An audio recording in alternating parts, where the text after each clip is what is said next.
around the country. So people go in for tests and they find that they're positive, but the spread of the cases is beyond the scope of the testing target. So that means that more and more people are infected, and the rate of infection is beyond now what they were aware of, and also now what they're able to contain or then treat. And that's why we're seeing the high numbers that we're seeing there. What's the total number in Mexico? In Mexico now at 40,186, whereas a week ago they were at 29,000. So they've increased by 11,000 in a matter of 6 days.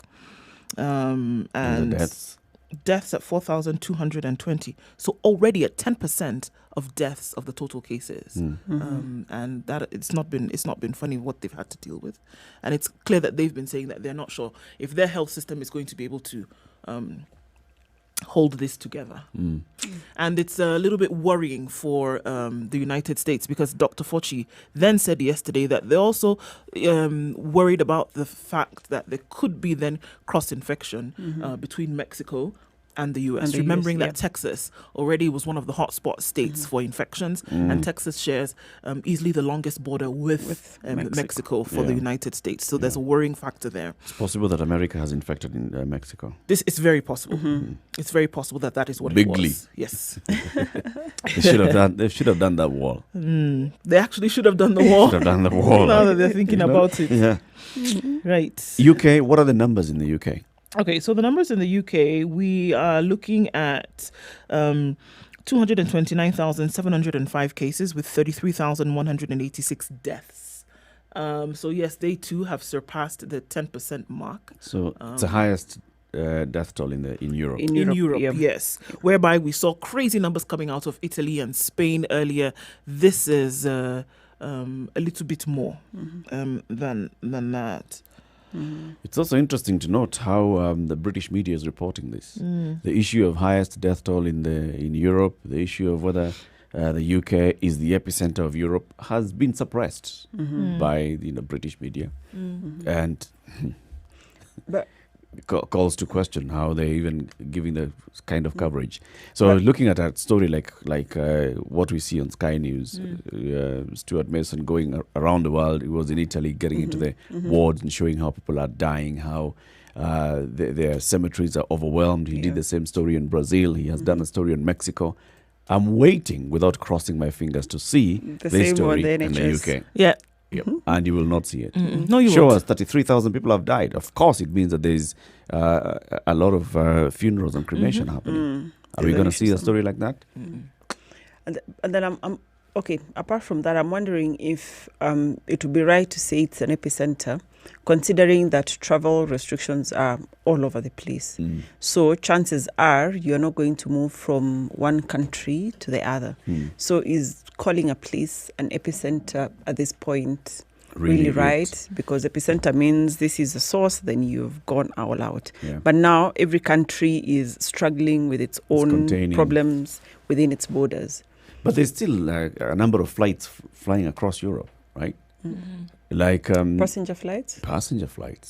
There are people who are leaving. For example, those who want to leave Kenya and they are residents of other countries.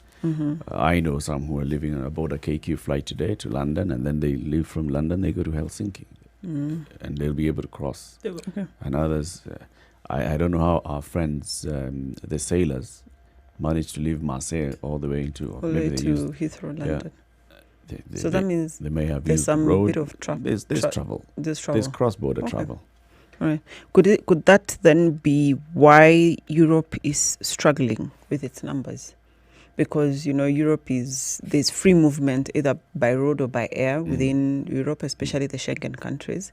So could it be the reason why we're still seeing such numbers within Europe? I don't know. Maybe. Could be. Maybe. Or maybe they're just hitting the peak now, for example, the UK. The number of infections that they were getting, and now the number of deaths that they're getting. So I'm seeing 33,229 cases. That's high. It's high. That's high. If you compare the same with about the same number with Russia, at 2,000 deaths. And I would say, I think for me, Russia has fewer total cases because they've tested 5.9 million, almost 6 million Russians, and you have 200,000 cases, 242,000. UK has tested 2 million, and they have 229,000. So I would think for UK, if you are to double the testing, you are likely to double the number of confirmed cases. So I think, quite frankly, I think Russia is doing well. Considering that they are the second country with the highest number of tests and their numbers are low, their deaths are low. So I think Russia is doing well. I see China has recorded an increase of 3 cases. Yep. Countrywide. They were starting to reintroduce some measures in Wuhan after they got some new cases in Wuhan. In fact, I think, yes, I saw a report that China had decided to retest everybody in Wuhan. They got a case and they said, we're going to test everybody again in Wuhan. Wow. It's I think the conversation now around the world also that's taking center stage is that certain countries then wanted to relax the measures that they had put in place. And on the day or 2 days after they do this, they find that there's a spike in cases and then making them having to then retract on that decision. And Germany is one of those countries whereby schools opened yesterday. And there was return to work for lots of people. Not yesterday, the day before that. And then yesterday, they saw the highest spike that they had seen in the last 2 weeks. So then it's now calling... Spike in new confirmed cases after testing. Yes. Without an increase in the number of tests per day. Or would it correspond? Like, we tested 1,000 yesterday, No. we tested 1,000 today, and we have more cases. No, I don't know if it is in relation to the number of tests that they were carrying out, but what it did is that it gave Angela Merkel and her government a jolt in terms of the decision that they had made to send children back to school, number one, and then also to allow people to go to tell people, okay, well, you can start going back to work. On the day that this was announced, people were quite excited about that. The day after, they recorded the highest number of cases that they had in a fortnight. So then they said, okay, maybe we need to rethink this because maybe we haven't actually reached that point where it is all right for us to relax things a little bit. And with the very interesting too that they're now at 174,098 cases. So whereby they were thinking that they had reached a place where they could now relax, it seems now for them that they have to now think about it again and say, all right, let's hold on. Now, if you want to put that against other countries who haven't even reached the plateau in any way whatsoever and already thinking about coming back to work, being out in the streets, I mean, you have to think and say, then we really need to be careful with this thing. And then we're also having the whole mutation story that came out a couple of days ago that, whereby you saw that the virus had mutated at the beginning of March. It's probable that you see a second mutation that has happened now. And the chances then of infection rates multiplying is very, very great. You see, South Korea also has an increase of 29 because these are countries that had gone to a stable level. An increase of 29 cases to 10,991, and they recorded 1 death to 260 now. And these are countries that had fairly stabilized. Australia, the same. Countries that had stabilized, gotten things under control, now starting to have additional cases. So there could be something. Maybe it's too soon to open up. I think Maybe people need to rethink. Though I'm kind of thinking like the case of Germany, if people were out from their homes and they're out and about, you're able to test. If they were in their homes and not getting anywhere, then maybe you wouldn't have tested them. If the testing was not door to door. But we know that the testing in Germany is one of the countries with the highest testing rates in the world right now. There are 3 million. Right. So I mean, they were not joking when it came to this. And I think what has worried them is that we really thought we were doing. Not even that I think they said it, that they really believed that they were doing well when it came to testing. And then they find out that... it would be interesting to understand that spike. Because I don't directly see the correlation between people coming out today and getting an increase in the number of cases today. It's not that people have gotten infected and tested positive in a day. Because that means you have a 14-day period within which you could have gotten the virus. At least 5 days for you to pick the virus. So I think it's probably because now you're out, you can be tested because the testing is not. People. Yeah, you're capturing more people because the increase was by 933 in a day. Yeah. That's high. That's high. It is. It's more than the total that we've had in Kenya. Because on the previous day before that 933, they had 357. Yeah. So it's a triple. Let's take a break, take a look at the weather, and then we continue looking at the numbers coming down to Africa. Good morning, 18 minutes after 6.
All right. This morning, let's see what it looks like in certain countries around certain cities around the country. Nairobi is forecasted to be partly cloudy today, 17 degrees currently. We'll look at a chance of rain in the afternoon with highs of 25 and lows of 17. Nyeri at 16 degrees, partly cloudy conditions and likely to be a wet afternoon today with highs of 24. In Nakuru today at 14 degrees, partly cloudy conditions and a wet afternoon predicted for that as well with highs of 24. Taking a look into Eldoret, 13 degrees and cloudy this morning. Chance of rain is quite high. Showers being experienced in Mombasa currently at 23 degrees. We'll see highs of 30 and lows of 23 today. And it's also showering in Malindi town this morning. Highs of 27 to be experienced through the day, and it will be partly cloudy through most of the afternoon. We'll take a hop into East Africa, and Kampala at 20 degrees is partly cloudy. A chance of rain also very high there later, highs of 27. In Dar es Salaam, we'll see 26 degrees right now, highs of 32 and lows of 27. Down in Johannesburg at 9 degrees this morning. Chilly morning, partly cloudy conditions. We'll see then highs of 22 later in the day and then lows of 9. Lagos at 26 degrees is partly cloudy. Chance of rain quite high as well with highs of 30 and lows of 25. Paris will be at 11 degrees when the sun does come up. Highs of 19 and lows of 7 with partly cloudy conditions all through. It's about midnight in New York, and we will see that when the sun does come up, it will be at 11 degrees through the day, highs of 20 and lows of 6.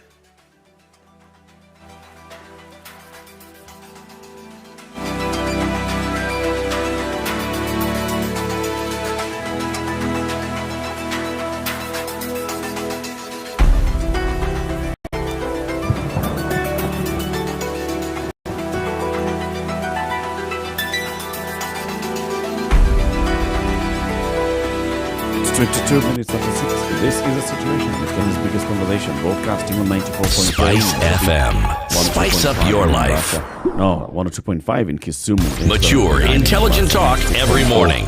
Spice up yourself. Eldoret 90.9, Nyeri 97.7 Malindi. We live stream the show on Spice FM KE, Facebook, YouTube, and Twitter. Mornings done right. 94.4 Spice FM, Nairobi.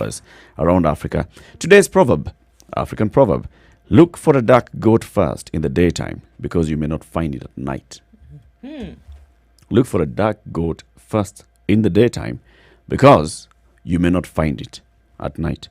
You should always order your goals and follow them before it's too late to accomplish them. In the night, maybe too late. Yep. Numbers. So before you go to Africa, Yes, back to Germany, it's been 6 days since the country's lockdown was significantly loosened. And they started easing these restrictions on April 27th. So, that can explain the numbers, because you need at least like 5 days for you to be able to get the virus and for the virus to start shedding, or for you to pick out the virus in the system. That makes some sense. It does, So what but we're it just saying means is that people are getting infected people infected. came out and non-infected people Yes. They mingled. they mingled and Yeah. they got infected. And they got infected, and they had time to incubate the To virus. a rate of and getting 9,000, a spike 900. 900, a spike of 900 cases. Yep. In a day. In a day. I remember they're doing testing, so the more you test, the more people you find. What was the average that they were getting in a day? So that now we see that now we move from that number to 900. Well, at some point, they were about 130, and this was the mean average that they looked at, 130. And then they moved to 3 days ago to 357 cases. Now, the following day, they got up to 900 plus. So they tripled, and that was the fear, that they tripled in the number of infections in 24 hours. When they had actually started going down, When they had because started here they're going saying at its peak, Germany reported 6,993 cases in a single day. That's when the infection was really high. So for them to have come down from 6,000, almost 7,000 cases, To all the way to 130. 100 and something, Yeah. and then all of a sudden you're at 900, it's a cause for alarm, and that's why they've instituted the emergency breaks. Was it because of the Germans were following all the protocols and all the orders of the government. When they're told stay at home, they stayed at home. Yeah. You'd also expect that when you're told come out, but observe physical distancing, wash your hands, sanitize, and all that they would do exactly that. Yeah, but So how would you explain? Because that's a very high number, even to talk about infections that much.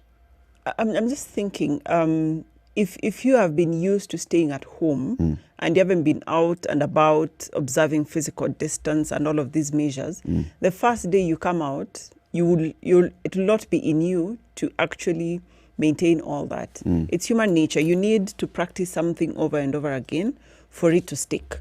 So could be mistakes were made here and there when people were out and about, going to school, going to work, that the first 2-3 days things happened. I mean, just looking at the report, it is not that they tested more and that they found that from the testing, people had COVID anyway. But it is clear to them that with the release of these measures, people came out, and those who already had this, who may not have been aware, then infected those who did not. And that's why they decided to go back into this state of emergency and say, no, we need to rethink this thing, and we still need everybody to stay at home. And if you ask me, this is another alarm that should be sent out to countries who have not even at this point reached their peak. Germany reached their peak weeks ago. A long time ago. And then it started to go down. So you can imagine where they felt that they were very safe to be able to then come out into the open. And even them, they still are not. So for other countries who've not reached their peak, because they're not doing rigorous I'm seeing testing, a story, though, that it's going to happen. On the BBC, the scientific body that's advising the German government on coronavirus says it's not concerned that the virus reproduction rate, that's the R rate, has been above 1 for 3 straight days. The R.10 means that statistically one infected person is passing the virus to more than one other person. But Lars Schade, the head of that institute, says if the R value rose above 1.2 or 1.3 for several days, then that's when they start getting worried. He says, so far, we're not so concerned. Daily, individual days are not a problem. The fewer the overall number of infections, the greater the impact of an outbreak, like those recently reported in slaughterhouses. So this is where now we're getting a spike. Some slaughterhouses, hundreds of workers in German slaughterhouses, many from Eastern Europe, have tested positive, and there are now 1,000 more tests are being done in that sector. One slaughterhouse alone in North Rhine-Westphalia has seen 260 cases. Wow. It's a big number. It's in a certain section. They're still saying, well, looking at that, we're not really worried. But they identified a small group of people. Like the epicenter. Yeah, like now a new epicenter, and saying, well, these guys are coming. They are working together. They are working in the slaughterhouse. There's an infection here that is spreading. Test more and find out what's happening. So let's wait and see how it unfolds in Germany. So Africa now. Right. Okay, so South Africa is at over 12,000 cases right now. We also know that testing continues there. So now at 12,074 cases, still with 219 deaths. And Egypt is following closely behind at 10,431, with Morocco and Algeria at 6,512 and 6,253 respectively. Ghana at 5,408, and so they continue to climb as well. Now, looking at Nigeria, now Ghana significantly passed Nigeria with about 600 or so cases. But we also know that they had ramped up testing in Ghana as well. And with 24 deaths, Nigeria has 164 deaths with 4,971 cases. Cameroon with 2,800 cases, Guinea with 2,374, Senegal with 2,105 cases, with 21 deaths. And we also know that Senegal is rigorously testing. Basically, you're walking in the middle of Dakar or any other city around the country. You can walk into a health facility, get your test for COVID done, and walk out after 20 minutes with a result. Now, we know that it's the rapid test, so they're looking for antibodies, and then you would know whether you're carrying it or not.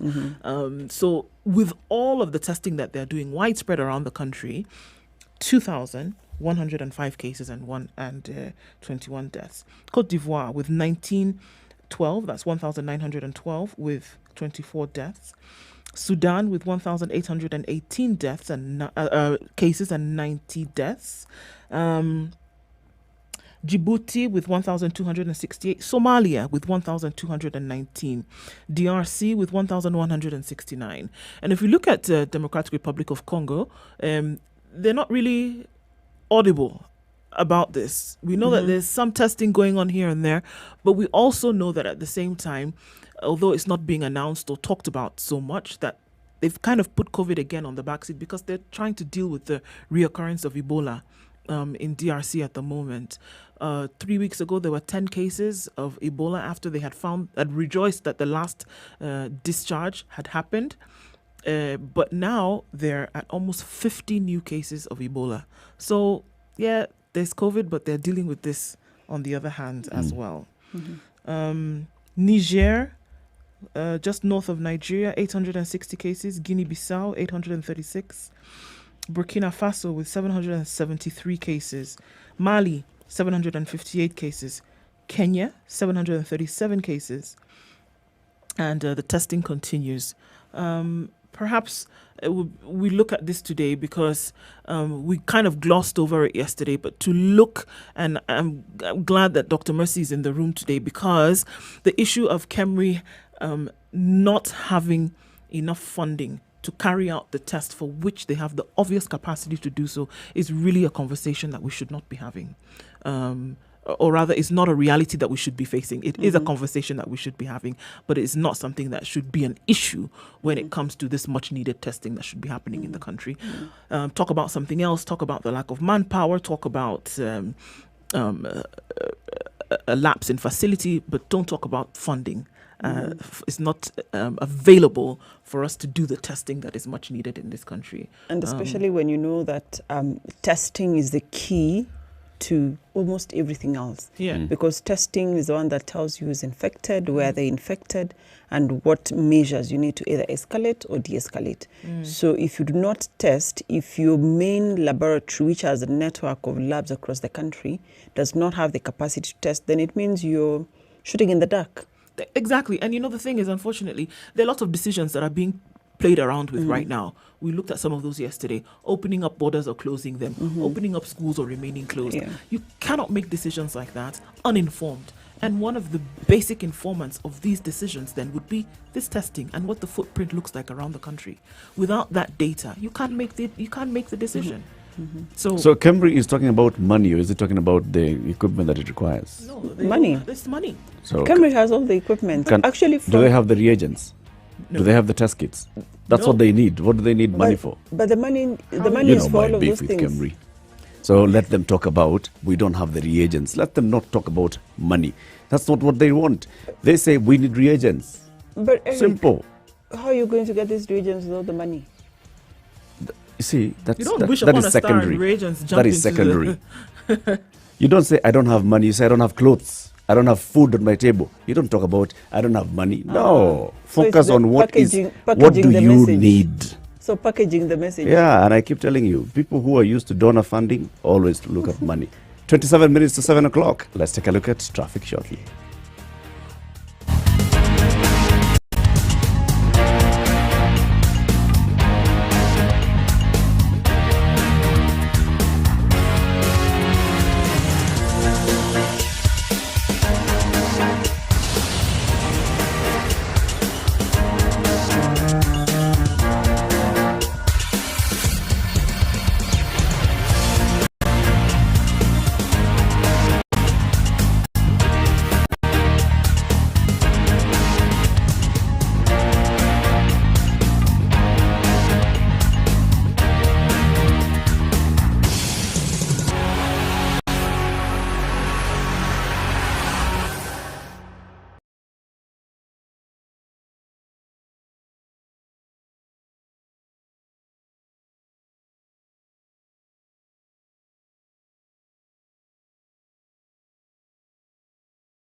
All right, Mombasa Road past Small World this morning, where we see one of the roadblocks is extremely foggy. The fog is very, very low today, so you're going to have to approach with caution. And the fog goes all the way down then to just past the SGR and then onto the turnoff at the JKIA. So you need to be extremely careful, approach with caution, because it is quite low today and you're going to have your fog lights up if you're on that road. All right, Kangunda Road to and from Outer Ring, very, very clear this morning. We don't have any issues where we saw about a week ago. Those issues were quite the thing. But that's okay for now. The traffic will be compounded by the fog that we see on Mombasa Road this morning. So you need to be very, very careful. It will take you a little bit of time to get out of there, but you should be absolutely fine after that. On Thika Road, getting into the CBD from the Pangani underpass is looking all right for now. We don't have many issues concerning that at the moment, so it looks like it's okay. We'll let you know what it looks like in a short while in other parts of the country. Spice FMKE, that's how you can reach us on Twitter. Let us know what you see and we'll keep you moving this morning.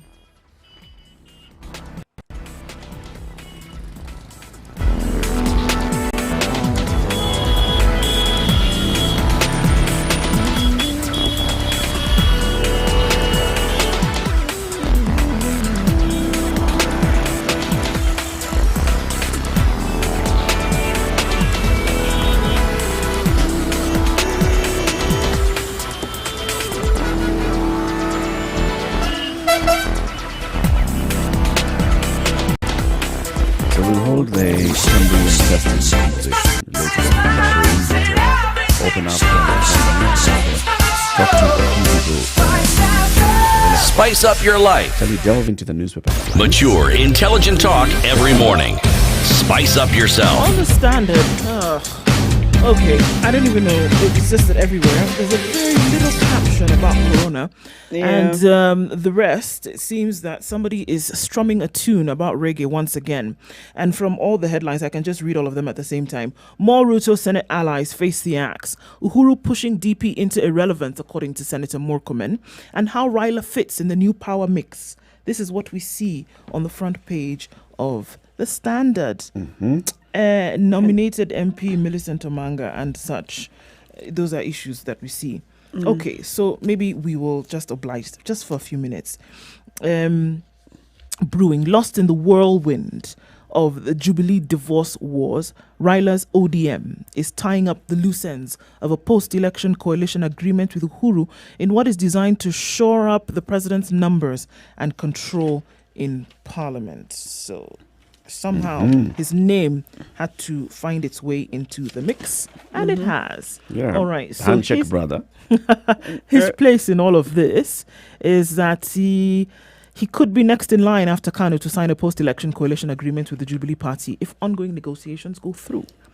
But the agreement, if completed, would relate purely to parliamentary business, according to confidential sources that spoke to the Standard yesterday.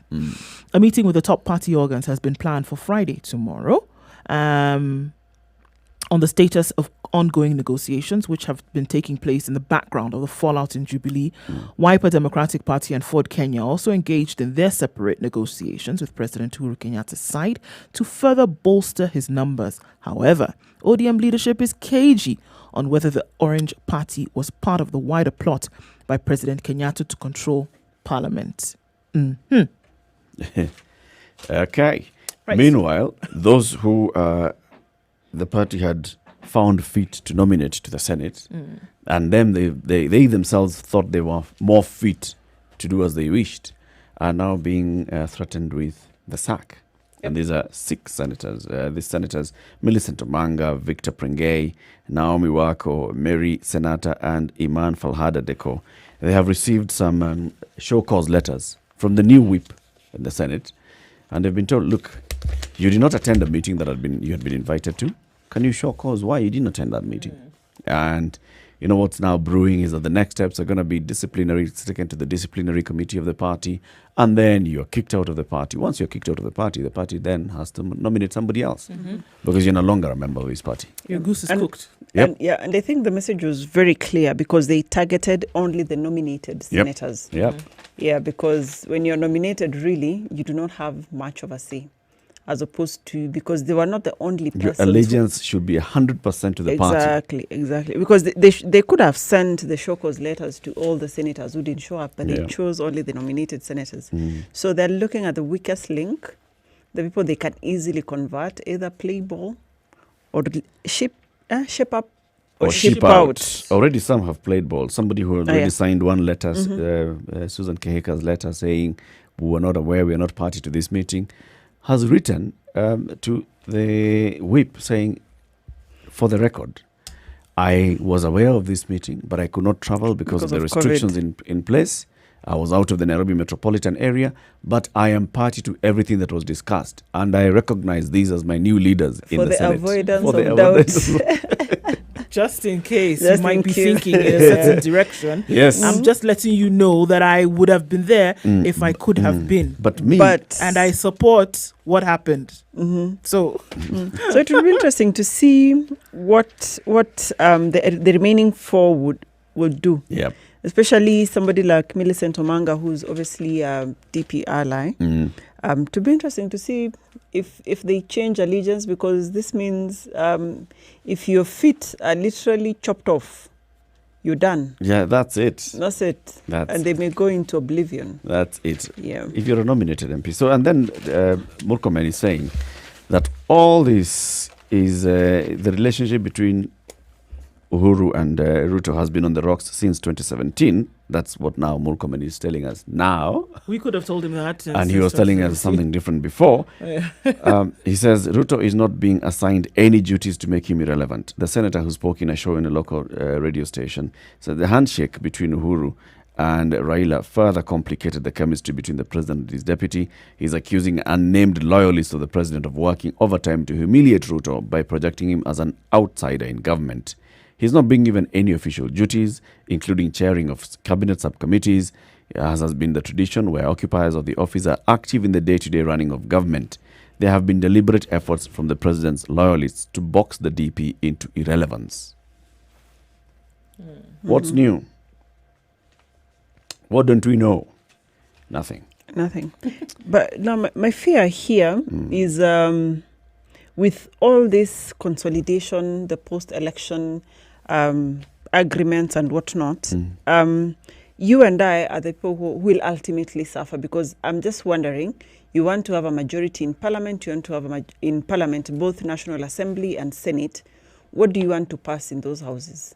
Because here, unless this other group obviously becomes the opposition and stands up as opposition, even and anyway they'll not have the numbers. My query is, what is it that they want to pass in the National Assembly and Senate? Because whatever it is that will be passed, we are ultimately the poor. Look at it from the basics of politics, right? If you're a political party and you have members in parliament, you'd like to have control, and you'd like to have. That's why you campaign to have a majority, and a majority is recognized. Fair enough. Now, if you have a majority and your coalition seems to be shaky, or even your majority seems to be leaking from within, you want to do everything to ensure that you have a majority.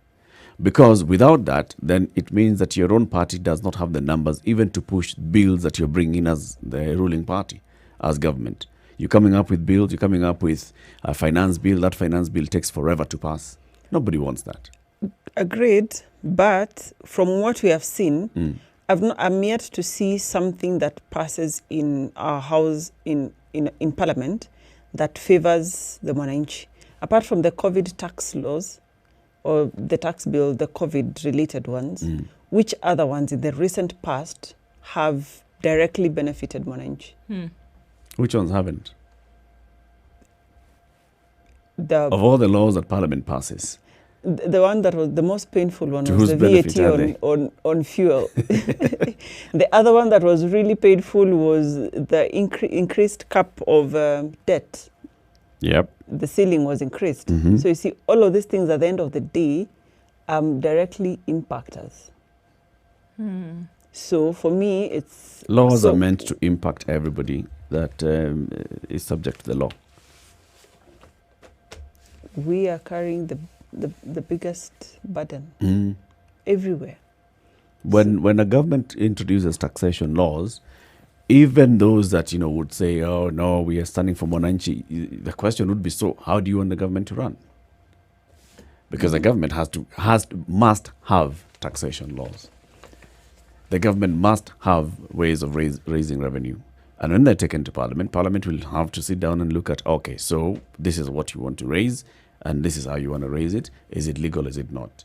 I'm just thinking there should be ways of making life a little bit better for mwananchi. There should be ways, really.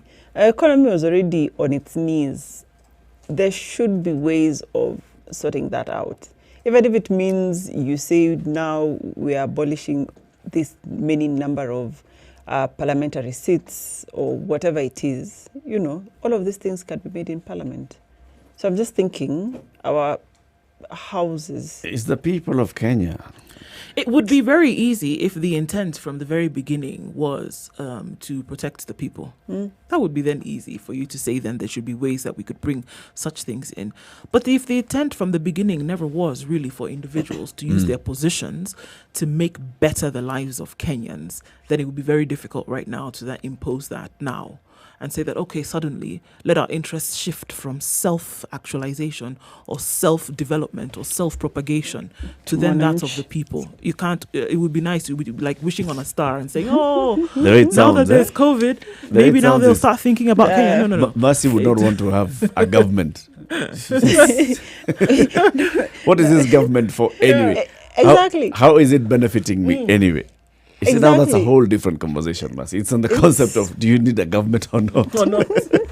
You see, when I think it was Plato, when he was defining the state, it was greater numbers for greater good, where all of you come together for the good of all of us. Yep. But here, all of us are coming together for the good of a few. Yep. That is not the intention of a state. That is not the intention of government. Is there anywhere in the world where politicians come together for the good of the people?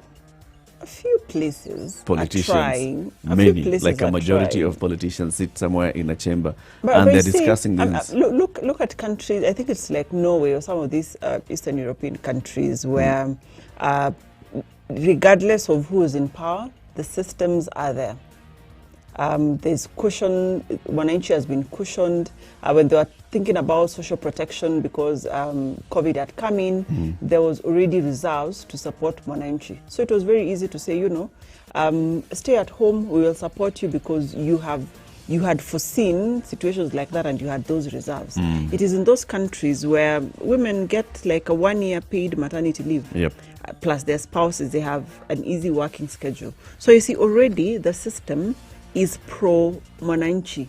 So whether X person is in government, Y person who's bad is in government, the systems are already there. To so change that, very little. We change the people. Very little will be. To change that, you start changing the psyche of the citizens. Something needs to give at some point. Yep. Otherwise, for me, I'm always wondering, where am I paying? What's the point of all this? This is a situation room. This conversation.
10 to 7. Let's continue taking a look at what are other headlines.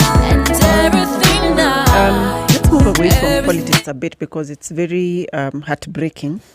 There's a small part there of home and away. That is the pullout on the Standard about the face of pain at Banda Homes, where aspiring homeowners paid the real estate firm millions, having been promised that their houses will be built and completed in 1 year, but are now counting losses. And this story has been covered even on TV extensively. Yep. And this reminds me of, there are very many Kenyans who want to own a home. Kenyans don't want to continue paying rent. There's some security that comes with having your own home. Then a real estate firm comes, they promise you all of these things. You've paid money, millions of shillings. They've given you the designs, of what they are going to build. And then 1 year, 2 years, 3 years, you've paid off plan and there's nothing. There's no hope of things even being finished. Yep. And these homes were in different phases. Like phase 1 is what is captured there on the Standard. These are complete, but as you go further down that entire place, you find that there are houses that were not even up from the foundation level. Yep. Yet people have finished paying all their monies. And for me, this is it's a painful. And it's not the only story. I mean, you also know the other story of the Suraya and the properties, and the home buyers had even taken them to court. They're everywhere. I think it comes to the issue of the legal regime and implementation and enforcement of laws, and even just follow up. All right.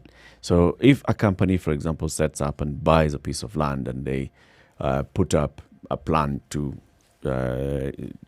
build houses and sell them, there are some very many approval processes here. Do you have any that says you shall ensure that this project is completed within the stipulated time? I don't think it's really about approvals and whatnot, because I think from what I have seen, most of these real estate firms, they rely on the money, the deposits you're going to pay for them to do the construction. Their cash flows are not reliable. They're dependent on people paying. Exactly. So if people do not pay up, because people will pay at different levels, then there will be a delay. But if they had reserve capital, a big capital outlay, then they put all their buildings, and it means what you're paying just goes to reimburse them or pay off the loans, whatever it is that they've taken the loans, so that they're able to complete the housing. So for me, I tend to think it's a matter of managing cash flows as opposed to, approvals and whatnot. Because by the time you have such an expansive piece of land, you have done your designs, you've started construction, it means you've had some approvals going somewhere. But you see now where the law comes in. Cash flows. It's about protecting consumers. Yeah.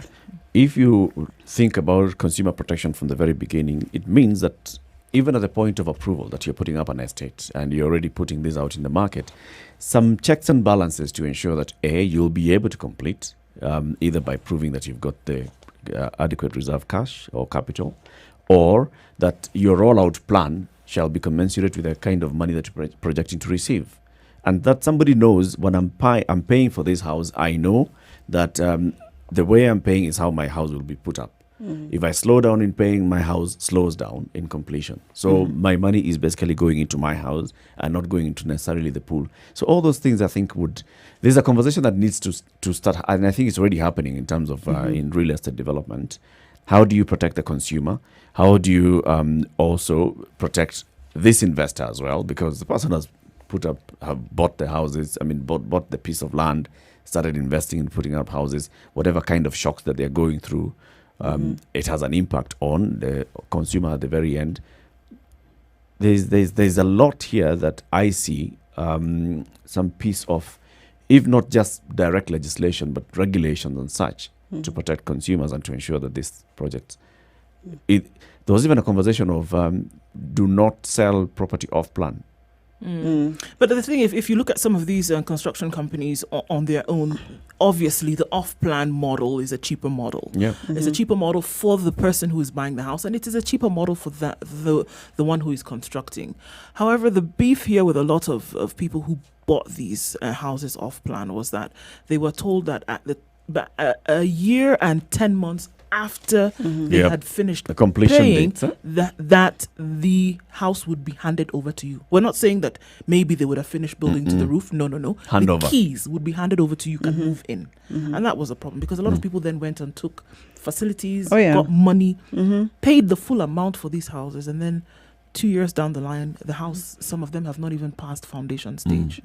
So here it just seems that the hand of foul play is working here, unfortunately. And promises were made and unfortunately not kept. Yeah, because they said the average price for the houses sold by Banda Homes that are yet to be completed is 3.5 million. That's not cheap. There's one Mr. Achenda here, who's one of the investors, saying it is very painful that now I not only have to service my loan, which is very expensive, but also pay rent, yet I met my part of the deal. I paid in excess of 3 million for the 3-bedroomed house, hoping that when I finish paying, I will quit paying rent and concentrate on servicing the bank loan. So this is a story of many more of the Kenyans or the investors who put in money here. And yet there are many that also operate in the same space of off-plan development who deliver. So you need to ask, so what is it that they do right that these are not able to do? One of them is, of course, that what you're saying, Marcy, management of cash flow, management of the project. You don't have to start all the foundations at the same time. You can stagger. You can say these houses from this now house unit number 1 to unit number 20 will be ready in 1 year. Unit number 21 to 31 will be ready in 1.5 years. I think we can also see that in some cases we have their projects that are going on simultaneously. You'll find that one estate is being built, it has not been completed, and they go on ambitiously to another one and then another one. So they have 5 projects that are going on at the same time. And they're juggling the same and cash. they're juggling the same money yeah. and trying to say, well, somebody pays here and let's see how you can spread it across all of these developments. It doesn't work. Yep. Whereas those who have been able to succeed, they have focused on one project, finished that project, handed it over to the investors, and then moved on to the next one. So you find that things like that, where it's focused and we say we want to be able to finish this, and the element of greed plays a part here, because you see that if investors can see that I am building this one and then I start to build another one, then they can see that actually we are moving quite quickly and people are picking this up. How many times do we see 70% sold when actually 3 units are sold? What does that do? It plays on the psyche of those who would want to come and pay, to think that, okay, this thing is moving quickly. They're moving quickly. Right? So let me throw my money in here as well. Whereby, unfortunately, a lot of times it's a ploy by the companies to get more people to buy in.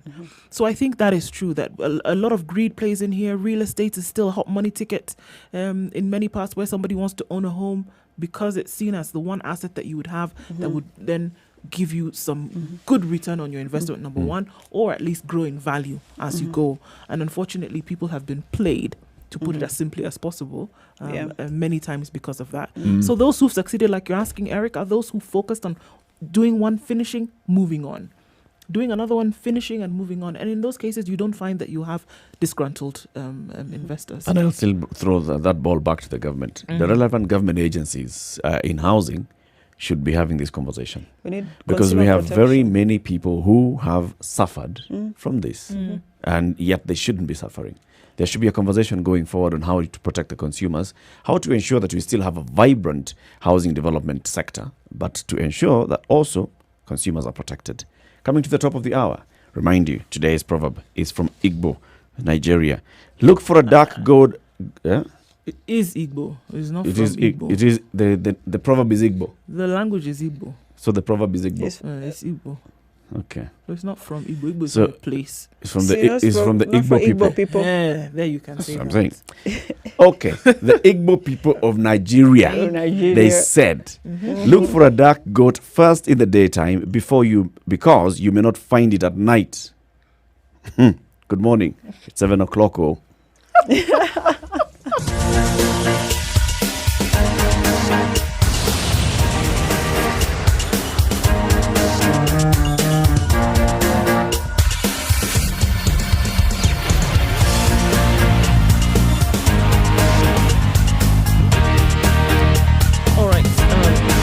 Judah Road this morning, that would be, of course, because nobody seems to be going in that general direction because of the lockdown that is in Isli.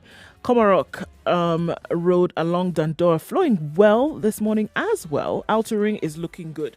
Remember that the fog on Mombasa Road is very low today. We ask you to put your fog lights up so that you will not get into any trouble. And also approach with caution because you don't know what is beyond the fog.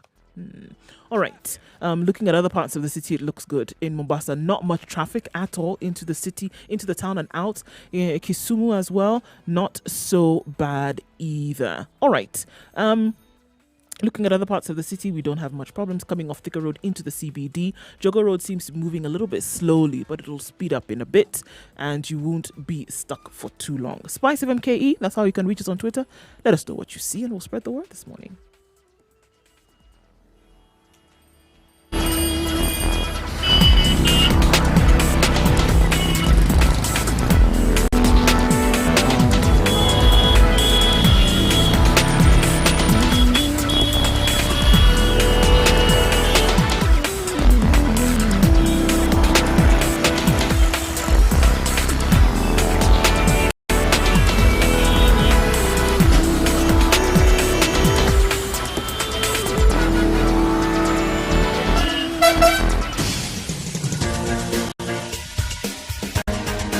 This is The Situation Room, the home of hard-hitting political commentary and penetrating insights about the state of the nation. This is a talk radio experience like no other. The Situation Room, a place for hard truths, debates, and elevated conversations. The Situation Room, witty, political, engaging, deep, controversial. In the room, we have C.T. Muga, researcher, academic, seasoned political observer, a fountain of wisdom. We're looking at that shortly.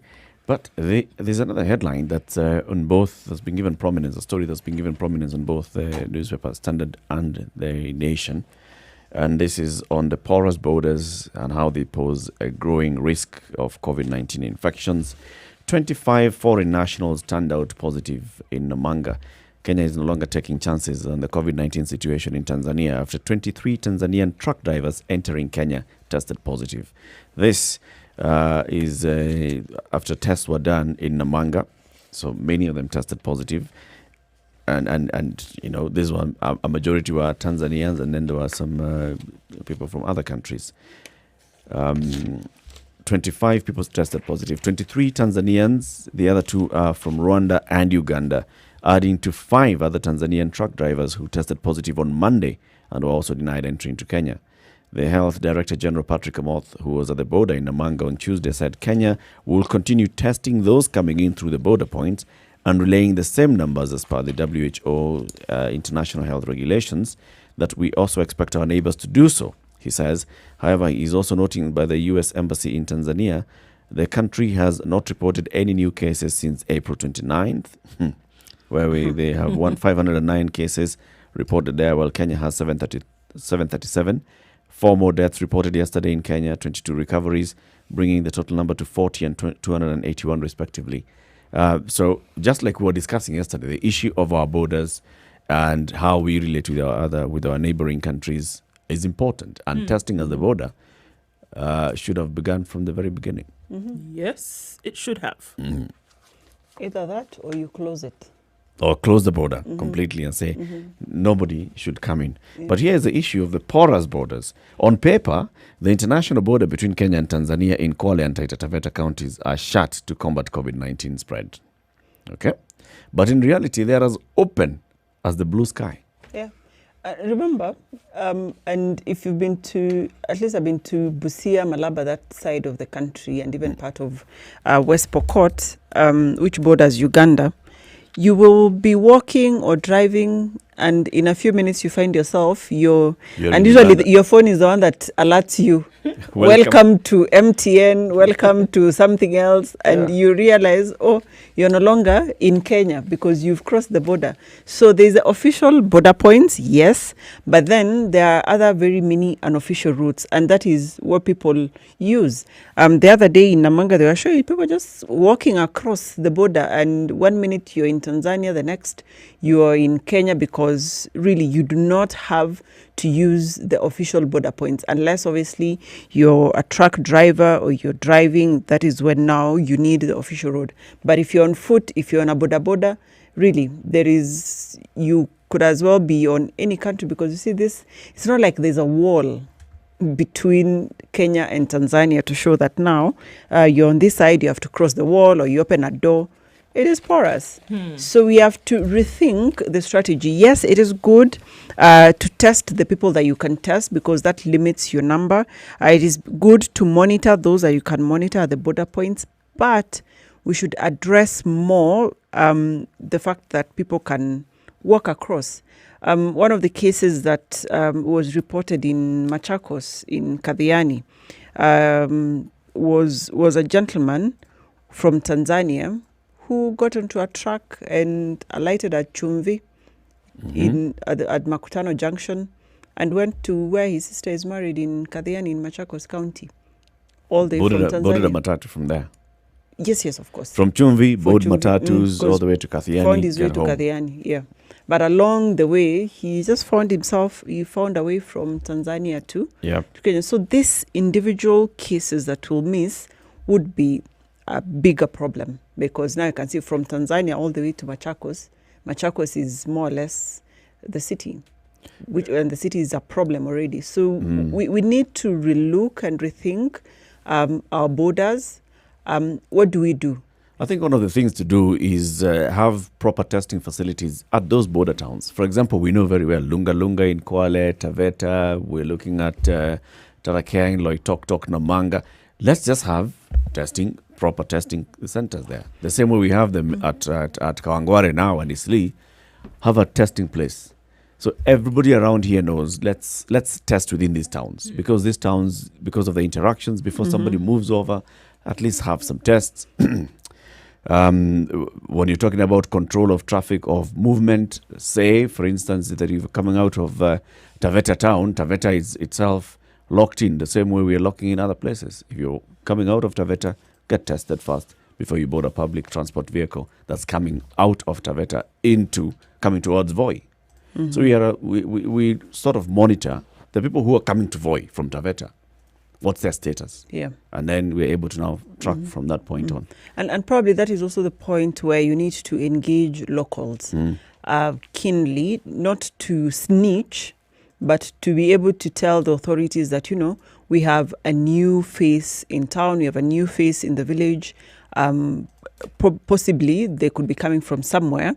Can you look into this? Because it is from that intelligence that the authorities are able to, pick out people who have possibly missed any of the other surveillance, and the locals would be able to be protected. Yeah. And then with testing, we cannot avoid that big issue or the consequences of testing. After you test, because if you test negative, you're good. If you test positive, what happens?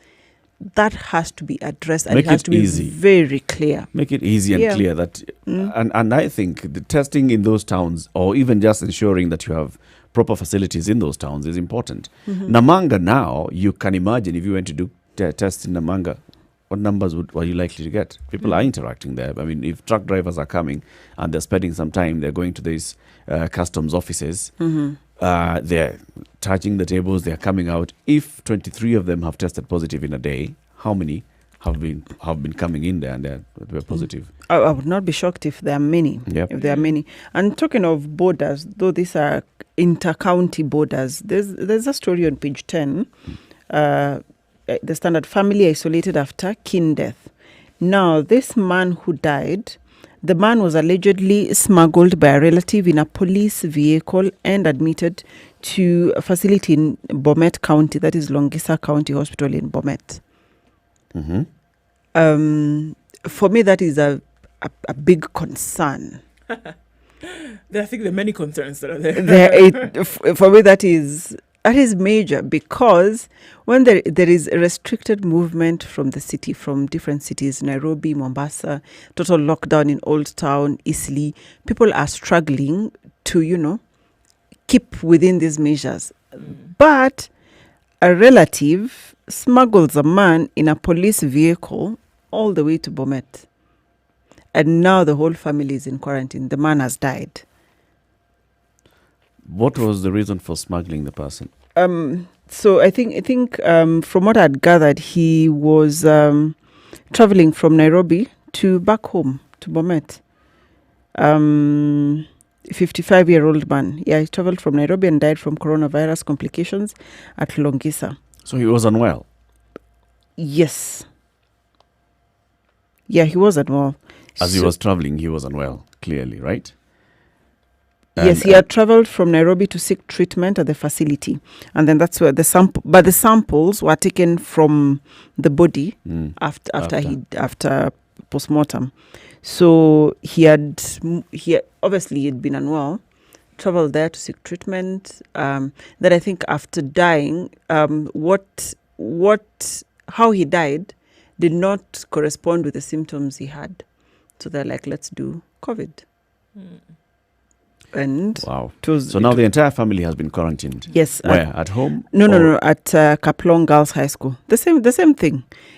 A whole family, really. Just quarantine them in their house. Why are you taking them to a school and Bomet? This is I think this is the first case. Kaplong Girls. Yes. So obviously you've taken them to a dormitory basically, and put them in a dormitory. and you're saying, let's quarantine you here. And then you'll go back home to your village, and you expect your villagers to look at you and say, oh, karibuni mmerudi. My friend. And this is the first case in that village. Yeah. So his wife, brother, sister, and their children are among those quarantined, and 6 neighbors who are helping with the burial plans were also quarantined. So for me, it's just easy just stay in your compound, and this is a village. People have And involve the locals. Yes. Yeah, people have vast pieces of land, even probably sanitary facilities. The neighbor are is not outside. a foot away. The neighbor is far. So you can basically quarantine here and stay, and you can even be stepping out of your house, stepping back in. Exactly. You can go to your shamba as long as your neighbors are not coming to you. And here you just send now the public health officials in the county to attend to them while at home, because they haven't been busy, unlike the ones in Nairobi, for example, and Mombasa. So this is, And then I think the other thing that raised concerns was that this is from the governor, Dr. Hilary Barchok, that the relatives knowingly lied that he was at home in Kagawet village, yet he had traveled. So there's a manhunt for a relative and the police driver who helped to smuggle the deceased to the county. Okay, now if you look at it that way, then you can also see where the government is coming from. If all of you are knowingly lying, if all of you are knowingly now giving false information, how do we trust that all of you are going to knowingly obey self-quarantine? You have somebody to man that place. Government has resources. So what are you saying? You're talking about 6 neighbors plus a family in their compound. So what are we saying? That we deploy APs to go and man them. It's easier to put them in one place, and then you deploy one AP to man the whole place. So what are the chances that other people will come out and be truthful? In this case, you're damned if you do, damned if you don't. Because, you can keep them at home, and then you can have somebody who is watching over and making sure that everybody is staying in their home. Smuggled out and of then that they're home. smuggled out by the same machinery that you trusted to have them in there, right? Or take them away from their home and put them somewhere else, and then still have, you see? It becomes a tough one. It's a tough one here. It is. The issue of having community buy-in is critical in both these cases, because I think if you came and told them, look, it's okay, this person died of COVID, poleni, so you guys thought, all right, the best thing that you can do is stay indoors. We'll be coming to check your temperature. You'll be fine. And even if you fall sick, you'll still stay here to atibu, nini, and you tell the community it's nothing major. But now you can't start telling people COVID is nothing major. Then now that conversation don't even say it. But I'm thinking here, if let's say they'd been quarantined at home, you have somebody to check on them, the community might learn that we may have an easy way if we come out truthfully, if these ones were pardoned. So next time people would be more willing to talk about it. Yeah. So could be. It's a tough one. But then the other thing where I was concerned about this is the police involvement in this smuggling, according to the story. I hope the police spokesman would come out and tell us, is their work to smuggle people out of the restricted zones, or to keep people in the restricted zones and out of the restricted zones? I have not heard the police officers who were involved in the smuggling being taken to quarantine. Have they? I've not heard. Even then they should have been They quarantined. said there's a manhunt. For the police? For the police driver. So the police are hunting the police? Is this what we're so saying? the police driver has gone missing. Yeah, they've gone missing, plus the relative who facilitated. But I'm thinking, how can they go missing? Really, this is the police. How can they go missing? Watashikwa tu. Mkono wa serikali ni mrefu. And then this is just one case. Are there other cases where the police are facilitating cross-county borders, smuggling of the cases? If that is the case, then we should just open the borders and, because these are the people that we are relying on to keep us safe. We are struggling to stay in the city without moving anywhere. When you hear one county commissioner or senior administrator saying somebody left Mombasa, they were in a truck, they crossed all the way over there, captured in Nyambene Hills, it means that they crossed very many roadblocks along the way. Even like the person in Machakos from Tanzania. They came from Kajiado. They got to, for you to get to Chumvi, that means you've passed that roadblock. But if they're in a truck, okay, they'll pass because they're in a truck. Truck is essential services vehicle, so it'll be allowed to pass. But it's just supposed to have a driver and a turn boy. Yeah, he was the turn boy. Or he was the driver. Or he was in the back of the truck. No, he's a crew. He was in that truck. Was he a passenger? Yeah, he was a passenger in the truck because the trucks are supposed, ideally, because he was not in the trucking business, the truck's supposed to have a driver and a turn boy. That is the rules. So if there's a third wheel, if there's a fourth wheel. All we know for a fact, from what I've seen, even when you see video footage and from visiting these roadblocks, is the police officers, when they see a truck, they're just allowing the truck to pass. It's only in few instances when one police officer may suspect, I want to see what's on this truck, that they open the truck, let me see who's inside, let me see your papers and all. But many times you're just looking and you can only see the driver alone and one turn boy. You're not remembering that there's a bed right behind them. Right behind them. Where guys are passengers. 17 minutes after 7, let's take a look at weather. Good morning.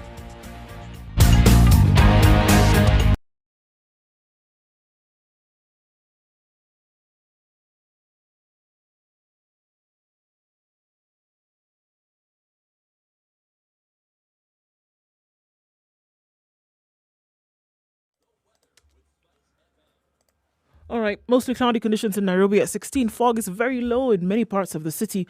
Chances of rain later on with highs of 26. In Nyeri at 16 degrees, partly cloudy conditions. We'll see rain later on with highs of 25 and lows of 15. Wet afternoon will be recorded in Nakuru, but for now, conditions are partly cloudy at 14 degrees with highs of 26 and lows of 13. It's clear skies in Eldoret at 13 degrees. We'll see highs of 24 and lows of 12. 21 degrees and partly cloudy in Kisumu. In the afternoon, the rains will come down with highs of 29 and lows of 19. Malindi, mostly cloudy this morning. Highs of 30 will be recorded later. Mombasa is mostly cloudy at 26 degrees. We'll see highs of 30 and lows of 25. Kampala at 21 degrees and mostly cloudy this morning. We'll see highs of 27 and lows of 20. Dar es Salaam at 24 degrees is partly cloudy. Showers in the afternoon with highs of 30 and lows of 24. Johannesburg at 8 degrees is clear skies and sunny conditions all through with highs of 19 and lows of 7. Taking a look then into Lagos at 27 degrees, clear skies with highs of 33 and lows of 26. Taking a look then into New York this morning, when the sun does come up at 12 degrees, it will be sunny conditions through the day to partly cloudy conditions with highs of 18 and lows of 12. In Paris at 6 degrees, it's clear and sunny conditions all through today. We'll see highs of 16 and lows of 5. And wrapping things up for now in London at 4 degrees, clear and sunny skies through the day with highs of 14 and lows of 3.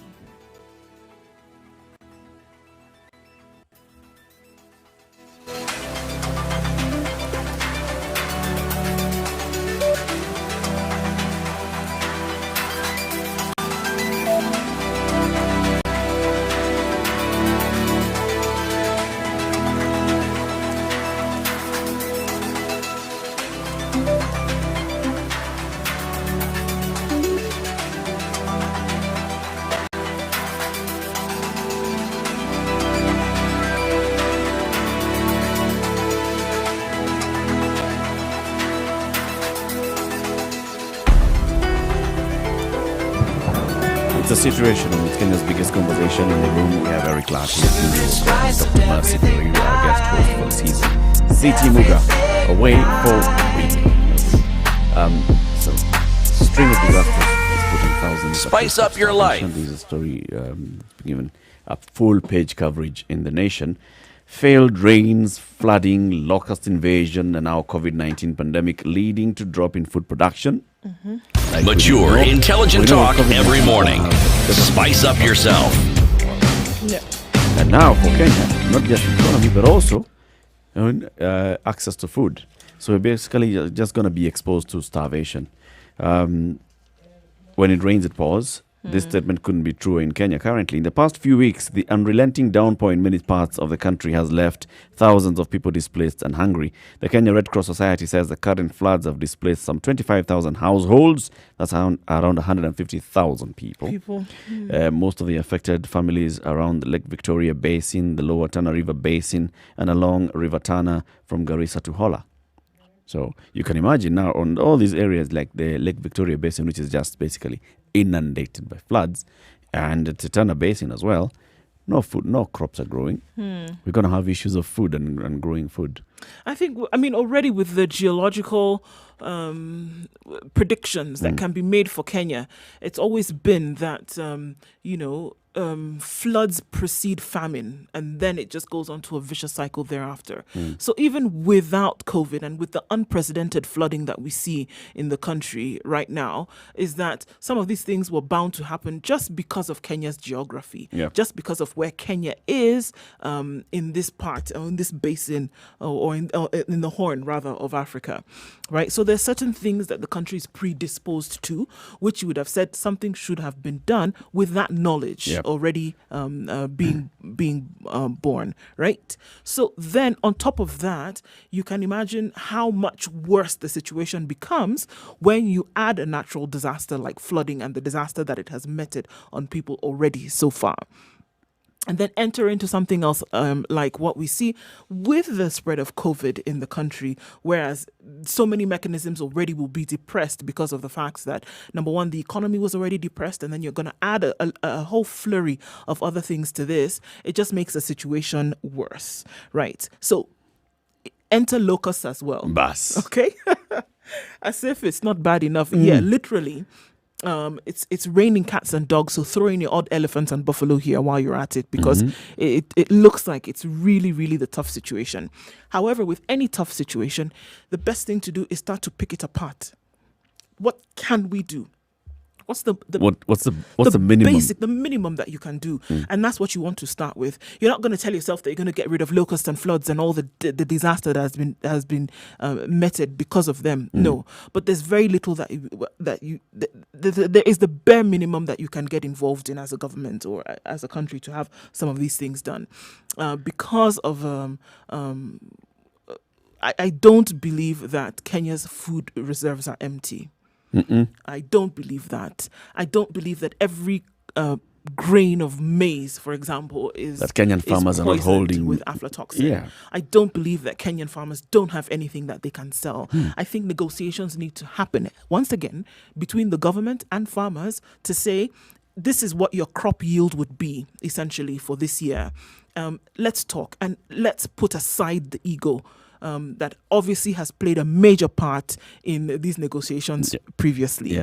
Whereas we don't want to buy, we want to sell, we're not quite sure. No. I think something needs to be done whereby transparency plays a role here, and we say, look, the country needs this food. You have a capacity to produce it. Let's go into an arrangement whereby you will be our sole provider.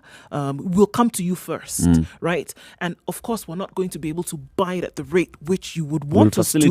We can understand production that. And all. But we'll facilitate your production. We'll give you fertilizers, for example, at a really subsidized rate. We can do that and for this you. time you'll access it. Right? And you'll be able to actually have it this time. Yes. Okay? We'll do that for you. When we say we are going to pay you, we will pay you. We may not be able to pay you top rate for it at the 5,000, 4,000 shillings that you're looking for. But we're not going to do it so that you go at a loss. And those are the bare minimums that I'm talking about that we can do.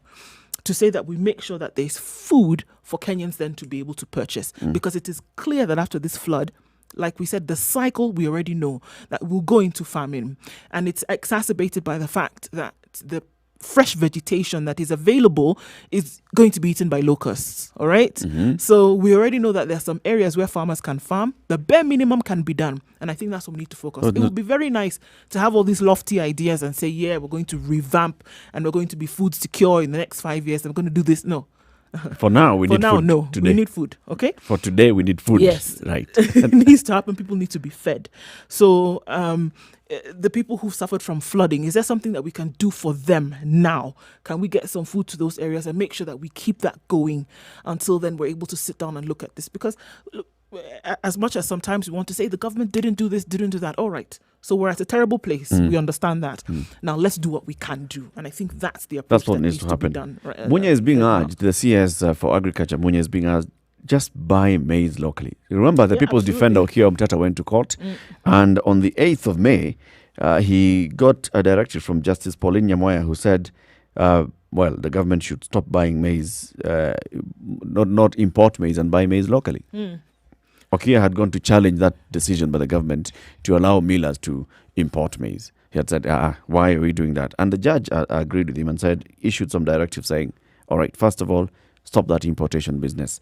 Now, Greenpeace Africa, he is urging the CS, why don't you just do this? Why don't you just buy maize locally? There you go.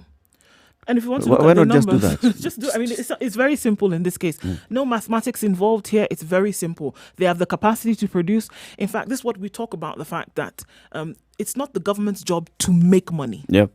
Okay, we have some governments who have done value-added services and have said, actually, you know what? We beyond the people, there are certain things that we can do then to increase our commercial capacity as a government. Yep. And let's involve ourselves in those activities. And there are people However, who the have job of government is to create a conducive environment under which then its people can thrive. And this is what needs to happen. Even here, we see 63% of the food in the country is produced by small-scale or smallholder farmers. Yep. 63%. Without the constant support of the government, right? And it's they're so able to do this. easy to make up that 27% now with the input of the government. To say that all the food you need, it is possible for it it's to possible be for us produced to grow it locally. It's possible Absolutely. for us to uplift it from the areas that it has been grown, to take it to the areas that it hasn't been grown. And what Greenpeace actually is even saying in this particular story, they're saying, look, speak to the smallholder farmers. There's somebody who is holding some 20 bags of maize, some 5 bags of maize, some 10 bags of maize, and they're looking to sell. So they can, even just make ends meet, they can have cash in hand. Just buy it from them. You don't need to say, you're going to buy from the big farmers who are going to bring 3 trucks to the NCPB. No, just look at how you can mop up this from the smallholder farmers, Right. and find a way of doing that. In the meantime, the National Cereals and Produce Board is going to be reformed. The government has embarked on the reforms to boost the production of maize, the country's staple food. Among the changes is the restructuring of the NCPB, which has for decades been a sinkhole through which billions of shillings are lost. NCPB was formed in 1985 to regulate grain stocking and trade. It was also tasked with advising the country on proper production of maize, wheat and other crops. To complement this role, the SFR, the Strategic Food Reserve Trust, established in 2015, was mandated to stabilize food supply and prices, as well as maintain adequate reserves in stock and cash equivalents. So now we even have another body. Now we've got structures in place. It's just our management. And because we have to find ways of making sure that local does not work, so that some trader will import, this is where our problems begin and end. It's sad to think that, okay, if you want to look at the Rift Valley, which produces the major percentage of Kenya's maize yield, for example, it doesn't mean that there are other, and these are what they call the smallholder farmers. They are around the country, like you say, who have the odd 30, 40, 50. And like you said, can be mopped up. Now, what needs to happen in addition to this is that there needs to be kind of like an aerial view of what do we have in the country, what is available to us now. Instead of looking outside, your best bet is to look inward, because guess what? Everybody wins. You uplift the profile of those small scale farmers, and then they're able to do more. For example, what has the heavy flooding done in Kenya right now? It has destroyed a major part of people's crop. Now, when we talk about creating a conducive environment whereby government is actually helping its people, again, you want to look at structures, like you said, are in place. Policy, for example. Calro, yes. Calro already released a report last year whereby they were looking at making sure that a lot of the large-scale farmers in Kenya, looking at the fact that flooding was going to come in, perhaps wanted to look at then growing their crop under greenhouses. And this is something that can be in policy so that come rain, come sunshine, literally, the crop is protected. And that you always have a source from which government can buy for its people. And there's a misconception that because government will buy from these local farmers, that government will then offload it for free. No, people are going to... The people in the country are going to buy this food, right? So you're looking at sources that can, and then we talk about sustainable food sources. That's what we're talking about. So that this piece of land where somebody is growing when it's raining, if it's put under a greenhouse, they're able to produce crop year round. That's what sustainable food means. So we should not be having this conversation even now if we're really looking towards sustainability. It's the buzzword that we are dealing with right now in terms of food and in terms of climate and environment. Beyond a buzzword, let's put it into practice. Indeed, we should. 7:30, this is a Situation Room, Kenya's biggest conversation. Let's take a look at traffic.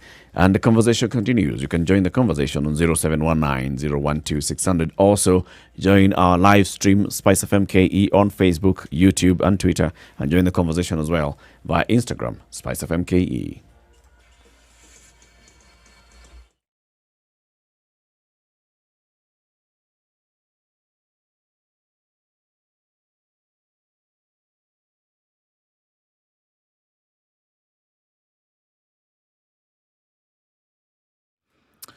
Okay, inbound from Waiakwe is not going to take you any time at all. It's very clear all the way into Westlands. I don't know what's happening today. You know, we complained a couple of days ago and said, oh, there was so much traffic. Where are people going? But then now we're complaining because nobody's there. Well, okay, this is what we see now. Where we do have some trouble spots, however, is that on Mombasa Road, where we have low fog conditions with the heightened traffic right around Cabanas and General Motors. And then on Thika Road, right around the Pangani underpass. Just before that, though, traffic that is joining from Kiambu Road and joining from Muthaiga, adding to that issue, adding to that situation. However, it'll pan out in just a short while. I don't see any more trouble spots right now unless there's something that does pop up. Let us know. Spice FM KE, that's how you can reach us on Twitter. We want to keep it moving this morning. Remember, masks up as well as your fog lights. Protect yourself and others around you.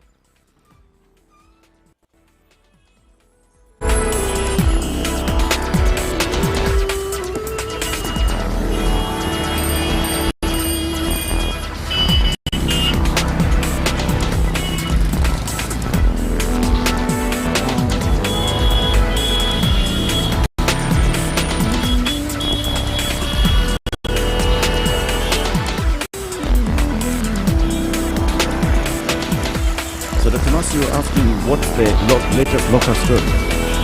The latest Locust story as per the CS for Agriculture yesterday. They said now Locust are in 5 counties, signaling and Spice up your life. Turkana, Samburu, and Mature, intelligent talk every morning.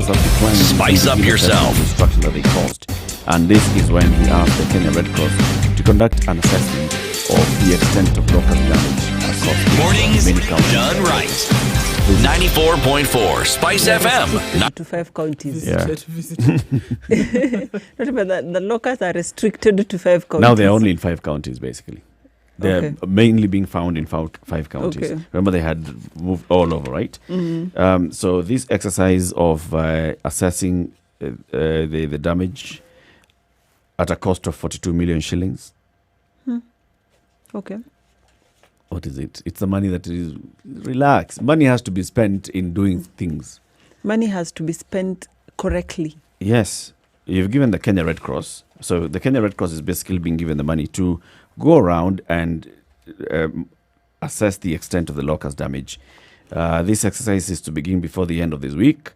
And he says, contrary to earlier reports that projected an increase in swarms between May and June, FAO and the UN warned in its latest update that the locust situation in Kenya and in East Africa in general was alarming as more swarms form and mature in northern and central Kenya. FAO had also warned that a second wave of desert locusts, 20 times bigger than the first swarm, could invade the country in June. But the CS says the government will help affected farmers rebuild their livelihoods once the assessment report is released. The preliminary and final reports are expected on June 15th and July 15th. Besides analyzing the extent of the damage, the exercise will look into the interventions that the government has put in place to help prepare for similar outbreaks in future. Kenya Red Cross Secretary General Asha Mohammed said the agency will employ a number of technologies, including satellite imaging and drone surveillance, to conduct the assessment. Was this the best agency to use to conduct this particular assessment? I think so. Looking at Red Cross, the extent to which Red Cross goes to assist us when we have disasters could be. They have the logistics, they have the mechanisms on the ground. They don't possibly have drones. But drones you can hire. Yeah, so why do you need to go to somebody who hires drones? Why not work with an organization that works understands locusts and understands the impact? Somebody from FAO, one of the partners in FAO.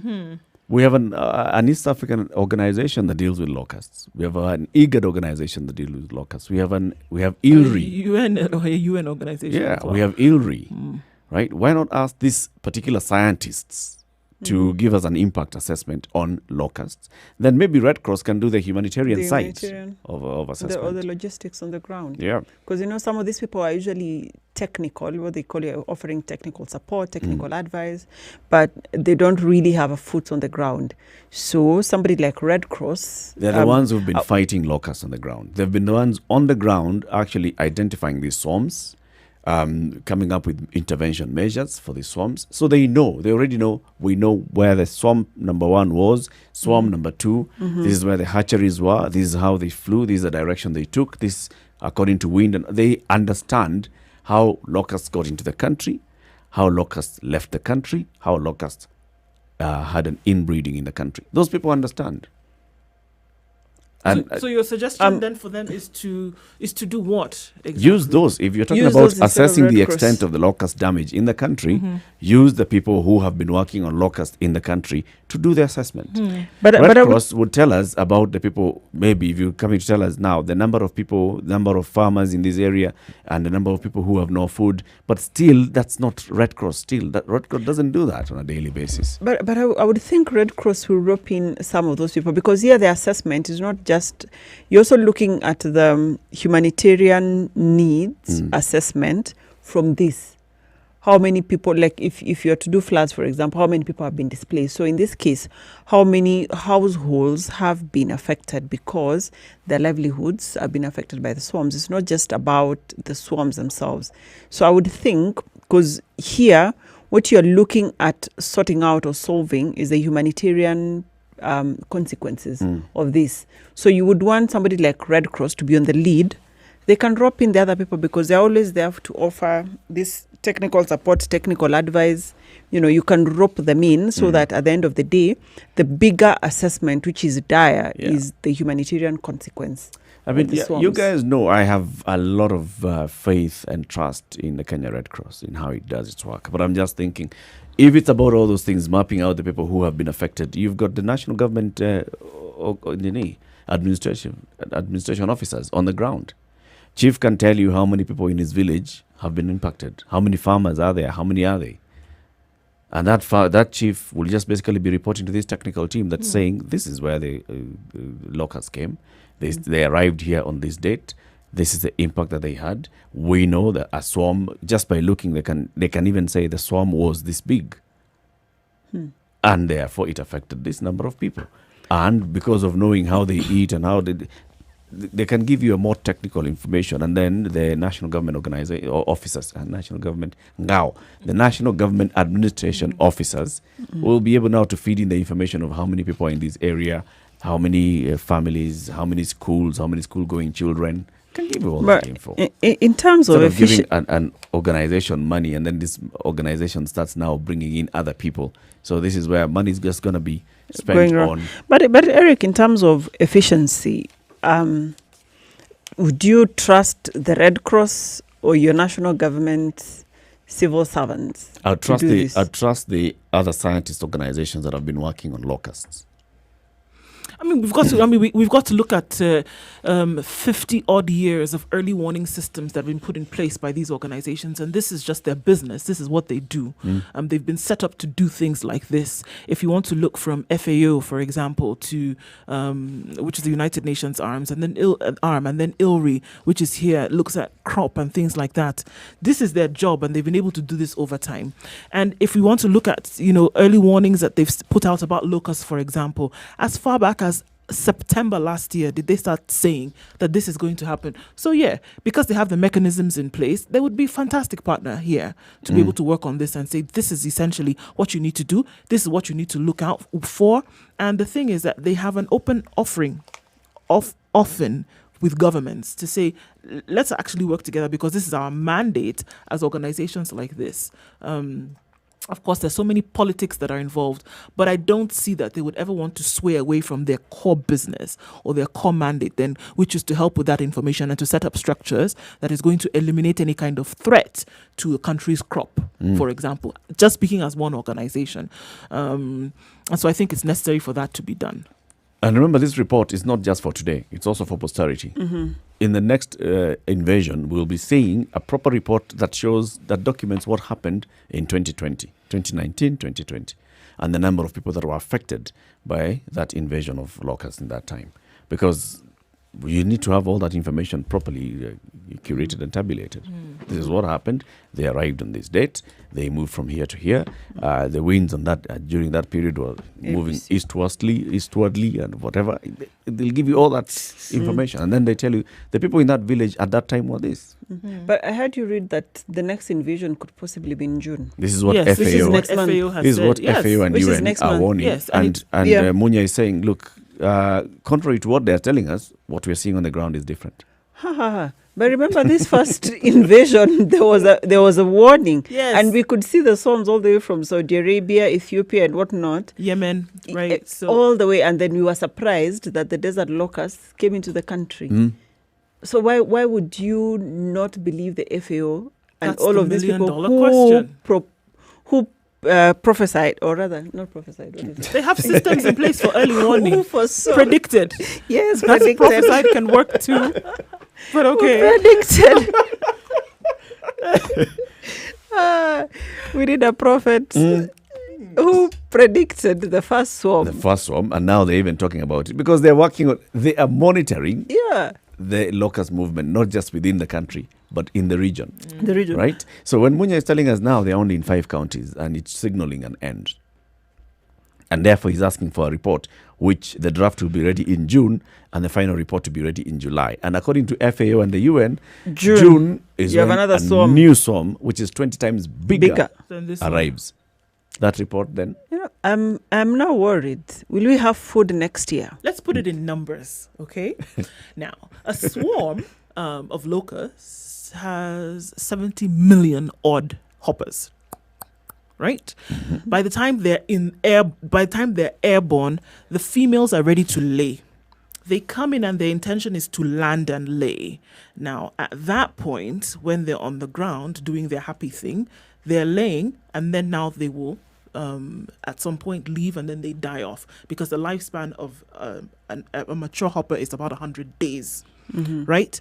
But one female will lay about 500 eggs, of which the probability of life is about 3/4, right? So about 1/4, yes, 1/4 will die off.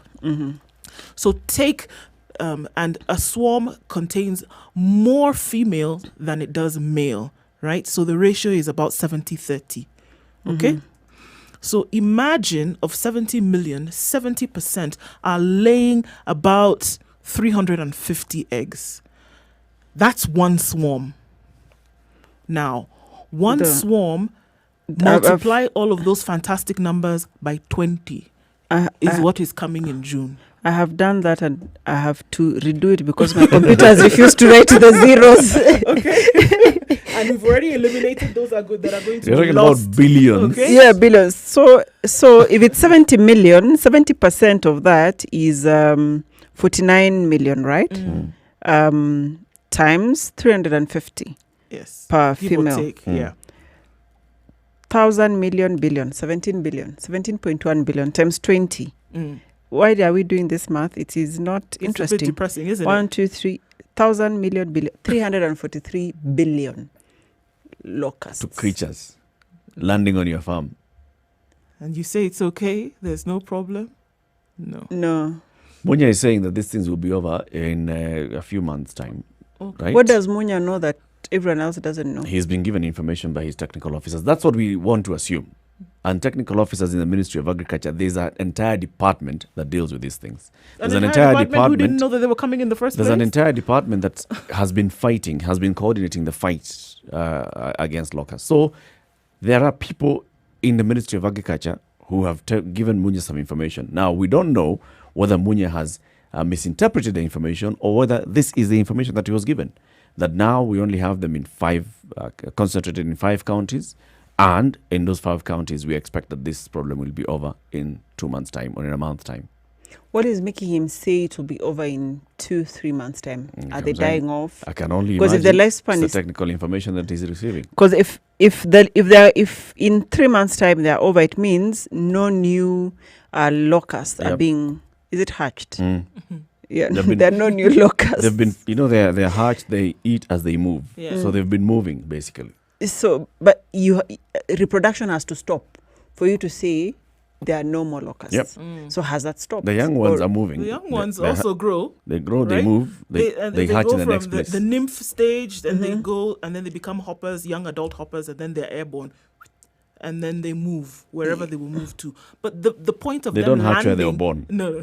The point of them landing is to eat and reproduce. So by the time they're telling you that they're coming to do something.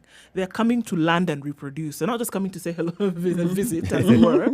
They're coming to do something. And then when they take off, they go in search of. But what has happened here is that you must look at also the weather patterns. There's been a lot of rain.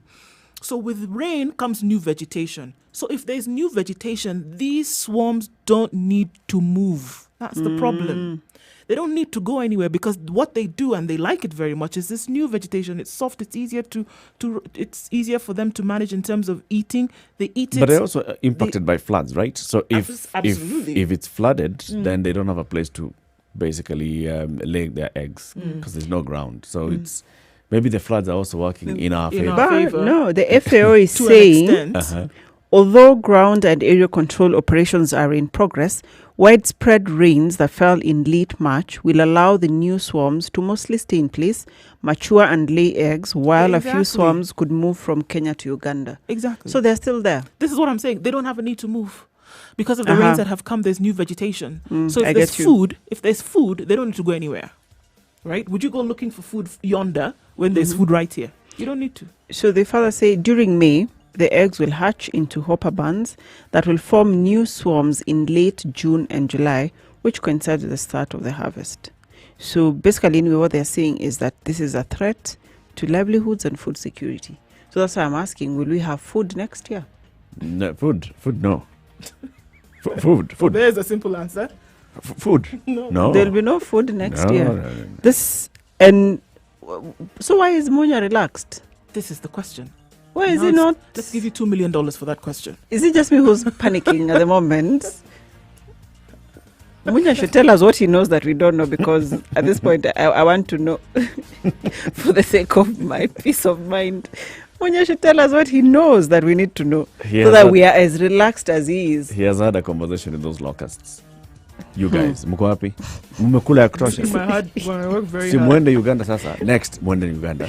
Tutafacilitate. Tutafungua border, muende Uganda. And there's no testing for COVID. Kandeni kabla hii COVID ifike. Haijafika Samburu, endeni.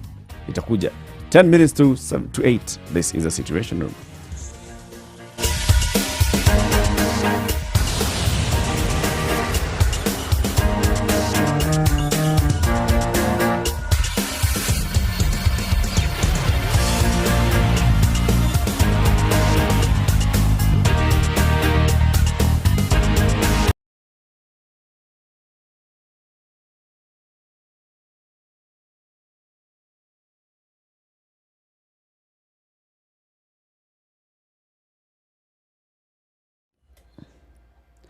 So, as with everything else, maybe it's the donor funding that's missing in the fight against locusts. I'm hoping that one day we will be able to, to be self-reliant and think of ourselves and not just rely on donor funding. Think of ourselves first. Yeah, think of ourselves first. Because I'm just looking at a very good example which we have covered in the Situation Room for some time, the blood crisis. I mean, PEPFAR, the U.S. government, has told you that this funding is 3 phases from the emergency phase, the transition phase. No, I think it was the immediate, then the emergency phase, then the transition when they leave. They have told you that this funding will end in 2018. But then in 2019 is when you all of a sudden realize there's no funding because they made good their promise, or rather the plan that, this funding is over. So when they were reducing funding, instead of increasing our funding so that we intersect at some point and we plateau, we lay down workers, cut down on work and whatnot. And then, boom, there's no blood. We are not able to test because there's no money. Yet, it could have been budgeted for. And money could have been allocated to it. So it's the same thing here, that we are waiting for the media to do stories of people starving. Then government will come and say, there are no people who've died of hunger. Yet you have gone to the ground, you've taken photos, you've talked to people do not have food. Government say, no, we don't have food. These are just fabrications of the media. And then when the situation is really bad is when you're like, we are appealing Kenyans for Kenyans. Like, really? Really? No, I think, and I say that you need a turnaround in so many sectors definitely is required. But anybody who would come in to lead, I mean, right now, forget about all this drama that we are seeing there. I don't know who's replacing who doing what because somebody poked their finger in somebody's eye. Look, the point is that anybody who doesn't have a reform agenda for countries, anybody who doesn't think from a reformist point of view is not going to be putting any of these things in place. A leader now needs to come with an agenda of total reform. It doesn't matter what sector you're looking at. Now, if you look at the basic things that any citizen of any country then has a right to, like food, like education for its children, protection of civil rights, protection of civil liberties and things like that. For us to be saying that we should not be at this point right now, for us to be saying that, things like food security and sustainability of resources and things like that should not come into the conversation. We should be talking about other things, moving countries, raising the profile, moving to another level in order to get those things done, unless you have somebody who is wildly a wild fan of reform and with an agenda that's going to reform from the bottom up. In this case, a lot of these things, we're going to be dealing with them for years to come. And honestly, all this politicking that has been put, unfortunately, before economic development, that has been put before sustainability, nobody's asking that you model what's happening in other countries per se. But if you don't get it together, if we don't get it together as countries, whereby your very people are taken care of, where your own sources are secure, where you're practicing all the tenets of state sovereignty, etc., you don't get all those things and ducks in a row, you're going to remain in this situation of having a hand open and begging. These donors that we're talking about, that why do we have to be so reliant on donors? Why do we have to be so reliant on money that will come from outside to help us get blood in the country, for crying out loud, get food on the tables of Kenyans, for goodness sake? Why do we have to do that? Because things have not been reformed. And until they're reformed, we're going to remain in this state. So until and unless Kenyans get to the point whereby they're going to start demanding these things to be done, folks, hunker down, because this is going to be the situation for a very long time. Until you get irritated enough, until you get to the point where you're able to demand these services of the leaders that you put in place by virtue of your vote, maintain status quo and get ready to have a smile on your face until that changes. Because until that does, we're going to be dealing with these issues and asking ourselves why and scratching your head and saying, but can't this change? Can't it be different?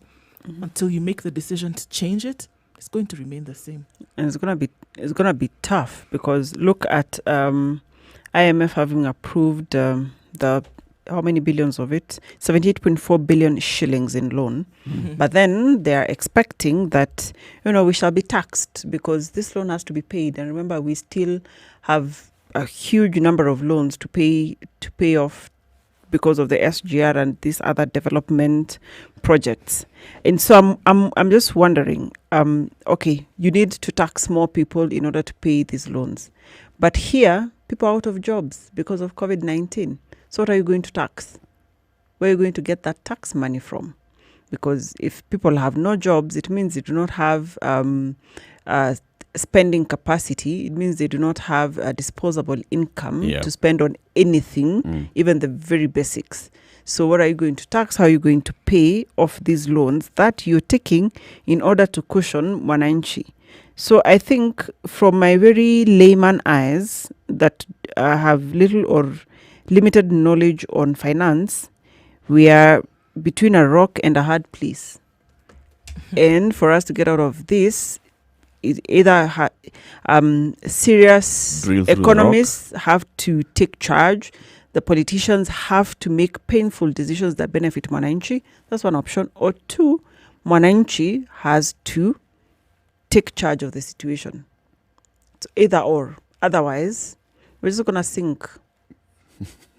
Why are you laughing? This is serious. Absolutely. I'm saying get used to the conversation.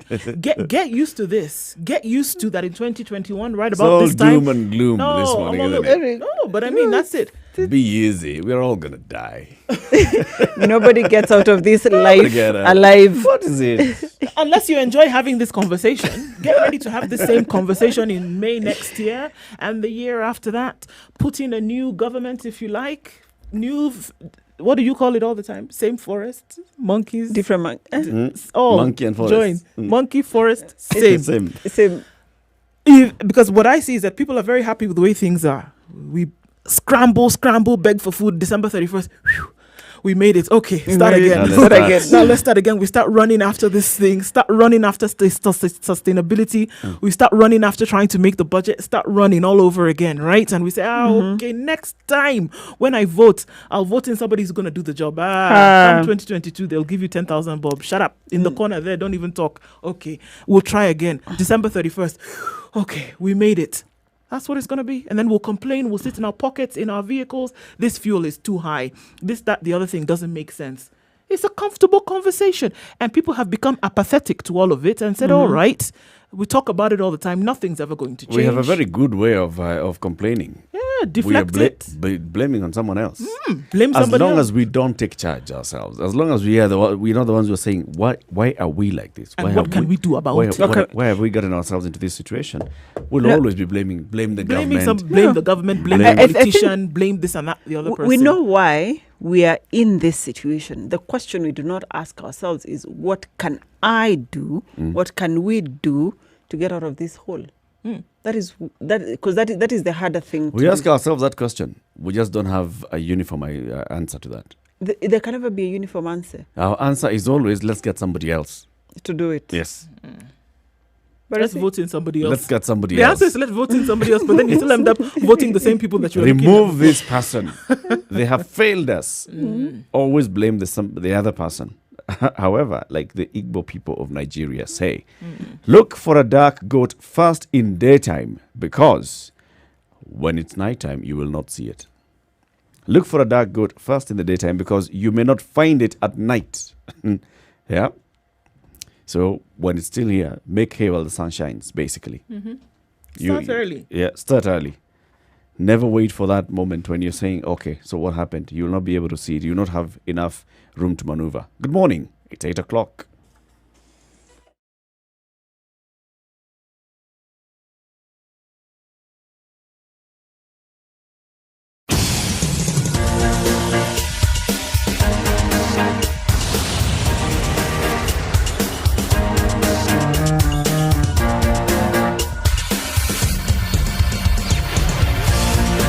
Let's see what it looks like on the road right right now. There seems to be a problem right around State House. I didn't say that. There's a hold up of some traffic around Dennis Pritt. Let's see how that opens up a little bit. The Eastern Bypass is chock-a-blocked. Inbound, outbound, no movement. We don't know what is going on there. There seem to be some traffic police in the area. Matatus have all parked on the side of the road. We don't know what that is, but we'll check it out and let you know in a bit. So if you're approaching the area, or if you were thinking of using that road, you might want to come up with an alternative for now. What else? Gong Road is done and dusted. That is phase 2. So on to the next one. But for now, it's looking fantastic. And you can get from town to Gong Road in 3 minutes, is what we're being told right now. But we'll see. It looks good. And they're actually finishing phases of that road. The Chinese and the Japanese are working very well together. All right. Let's see what other parts look like in a short while. We'll let you know. Spice FMKE. That's how you can reach us on Twitter. We want to keep you moving this morning. Face masks up. Private or public means, guys. Protect yourself and others.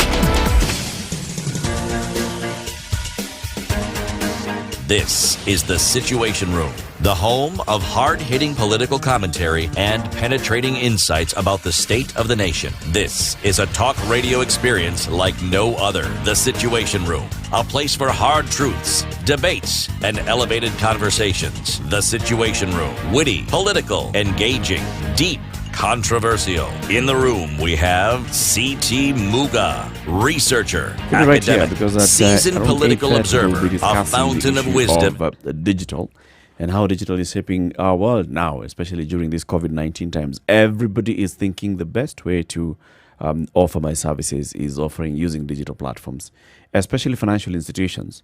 And financial institutions have said we've got to reduce the number of people who are coming into the banking hall. Some banks, like Standard Chartered, have closed some branches. I know other banks have also done the same. Said we are not able to, will not be offering services at this branch. You can use as much as possible, use our digital platforms to do that. Are you able to access your own banking from digital platforms? Is it working smoothly? Is it not? What are the new opportunities that present themselves with this COVID-19 to go digital? We'll be having that discussion from 8:30. University staff are refusing to take money. University dons and other employees are refusing for money to be removed. Who refuses to take money at this time? I am sure if you walked out of the Standard Group nurses now, have refused to take 5,000. No, no, the other. Leave nurses alone. If right now you walked out of Standard Group and on the road you found a briefcase with dollar bills, I will not take it. Hey, why? Why? A briefcase with money. How is it possible that somebody forgot a briefcase with money on the road? I don't touch it. You turn into you will take it to the police. Turn me into a yam. remember back when you were young, was it theory or social studies? The questions in primary school, A, B, C, and D. If you walked on the road and you found 5 shilling note, that is the time when you still had a 5 and 10 shilling note. What would you do? A, report to your teacher. B, buy sweets. C, take it to your pastor. D, take it to the police. And the trick there was, which one would you not do? Which would you not do? Yeah, you're supposed to choose not. You should not go buy sweets, and those are very many sweets. The cause and the part cause and the ball gum. Tellingly, none of those options gave you the parent. Because, obviously, there's absolutely no way you're going to your mom and say, where did you get this from? Where did you get it from? What do you mean? And if you're a girl, nani amekupatia hii pesa? Before you answer, you have blows that you're trying to fend off. Yeah. So tell us about the university, Don. All right. So they've decided that they're going to clash with, they're headed for a clash with their employer over pay cuts. The University of Nairobi, Egerton, Kisii University, quite a number. So now we're looking at UWASU as the University Academic Staff Union. Secretary General Constantine Wasonga and Chairman Muga Kolale said the organization would not accept pay cuts. And they are looking at 30 to 40% on the grounds that they have not received money from the National Treasury, number one. And also looking at the fact that COVID has entered in and stated that because many then university students who would essentially pay fees are not doing so, and that means that their income has reduced. And they're saying, well, the Treasury should be able to bail you out as public institutions. In this case, because the students are not in session. So we're not taking a pay cut, sorry. We understand that there's money available and we think that you should be able to speak to the National Treasury and that's how you should be able to get money in to pay us. But pay cut stories, forget about it. We're not taking that. Brings me to question, though, is that when you look at the country as a whole, going through this difficult situation, shouldn't it be that public servants take a pay cut? We've had this conversation before. We've asked ourselves, but now we see more and more people going to court from private to public institutions saying that, you know what, forget it. We're suffering as it is, but I as an individual will not take a pay cut. I don't see this happening. So I band together with my fellow mates and I say, look, the court should help us settle this issue. There should be a way you should be able to get a bailout. Yep. The way you're telling us that this situation will not last for long, same thing. This extra money that you must get from somewhere else, it will not be forever. Get it and don't make me take a pay cut, because then how will I make up the shortfall? Question number one. The university staff, especially the dons, is their money coming directly from the government? Or is it from internally generated revenues by the universities, the public universities? Number one. Number two, the public universities are saying that they have not received money from the National Treasury. Yes. Why has the National Treasury not sent money to the universities? They don't have. I think even Who does not have money? even before COVID, the universities, remember, were struggling with funding because something happened, not quite sure what, but the universities have been struggling to make ends meet because of funding, or rather, their own internal finances, or is it funding from the government? From the government. So there's been a struggle by the universities to make ends meet, both for staff and the way government works. It works with budgets, right? There's a budget that Ukuru Yatani takes to Parliament. Parliament passes that budget. In that budget, if the government has said that this amount of money is going to public universities and institutions of higher learning that are under public mandate, money has already been budgeted for. Money has been appropriated to that for that purpose by the government. Why is that money not going to the university as intended? There's no way a financial year can begin and it's not clear to the university that this is how much you're going to receive this year from the government. And if it's already clear, so why is the university not receiving the money that it should have received? Going back to the National Treasury, is the Treasury just withholding cash, just like it's withholding cash for everybody else? Not sending money to the counties, not sending money to public universities, not paying people who are owed by the government. So this is a story exactly a year ago that said that the state has funded university education at a fixed rate of 70,000 per student per academic year, regardless of program of study, for the last 26 years. So there's been a huge gap.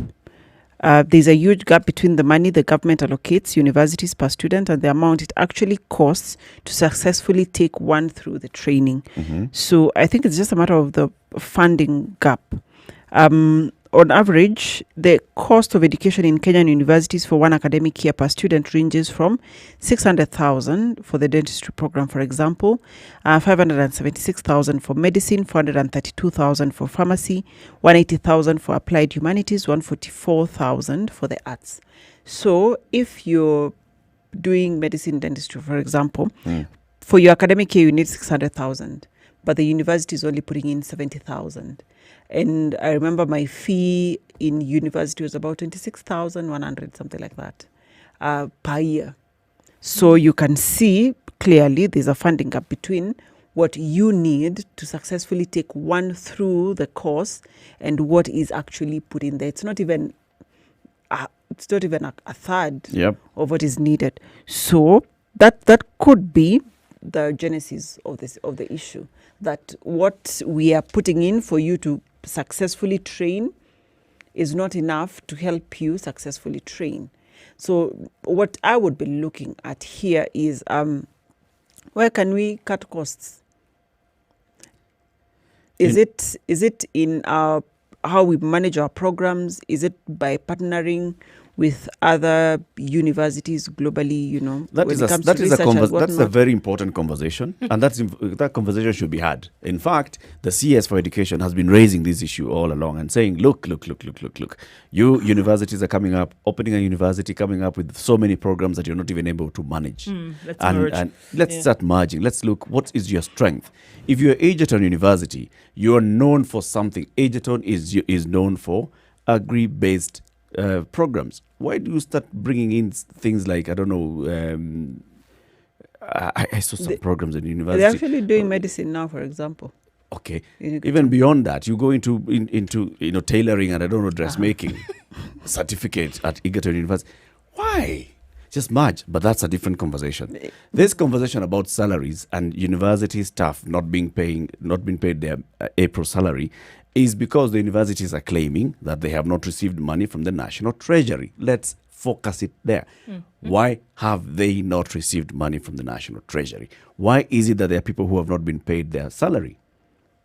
Another conversation is, if the government cannot really finance its operations, what are you telling the government? What are you telling us? If you can't finance your operations, start by cutting back some of these costs. Which brings me to my pet point. Take pay cuts across. This is it.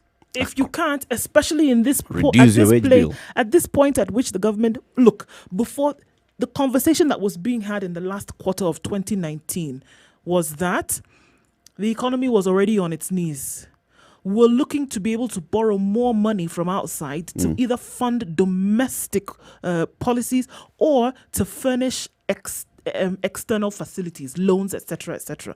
Looking to borrow from Peter to pay Paul. That was what was happening. The economy was already taking a blow, serious hits. And it was that, okay, now we're going to try a lot more and cut our coat according to a cloth, right? That is what was being looked at that point. It didn't happen. Now, again, enter Miss COVID. And she said, here I am, I'm going to decimate everything. Basically. Everything. I'm not looking... I'm just plowing through your economy, whether it was good, whether it was bad, I'm going to make it worse. And she's actually gone ahead and done that. One full sweep, 3 weeks out the window. All right?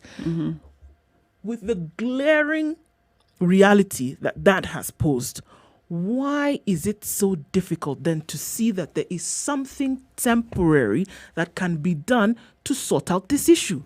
There are people in the private sector. There are people who, we're not even talking about pay cuts, who have lost their jobs because their companies are not able to stay afloat. There are individuals who have been told to go on leave unpaid until things get better. How do you think that they're able to fund their lives? How do you think they're able to feed their children? And then you have some people here who are flexing muscles and saying, we're not taking a pay cut. And you're in public service. The ones who basically are the machinery that holds the country together. Why not? Why is that conversation not being had? Why can't it come from the top? Across the board, look here, we don't have the money. We don't have the money to even when things, this is the funny part, because even when things were normal without COVID, they still were not able to do it. They did have money. Now, in this position where things are fundamentally worse than they were before, this is something that needs to, it's not a matter of do I like you or not like you. It is clear that without such implementation, things are going to get worse. It is going to, look at it like this. You don't make such moves now where everybody has to suffer a little bit. When things go back to normal, it is going to take longer to get back into a state of normalcy. Think about it like that. So can everybody suffer just a little bit? Take a little bit for now so that we can get back to normal in a quicker period of It's time. important It's we do important. this. Come on, man. I mean, what are we doing? when we spoke with Nairobi Senator Johnson Sakaja, he told us, yes, I agree with you. And I think this is a conversation that needs to be had holistically. Well, that's a very nice political way of saying, let's kick the can down the road. We'll talk about Of it course, later. knowing that we're talking about it holistically, it takes time. It's negotiation after negotiation. But Mrs. Mengich, the chairperson of the Salaries and Remuneration Commission, right now, this is the kind of job that she should be doing. Basically, opening up that conversation and saying, look, let's look at how to cut back. In fact, this conversation should be raised to Mrs. Mengich by Ukuriatani. Ukuriatani comes to her and says, out of my entire budget, this is how much I'm spending on salaries. Okay?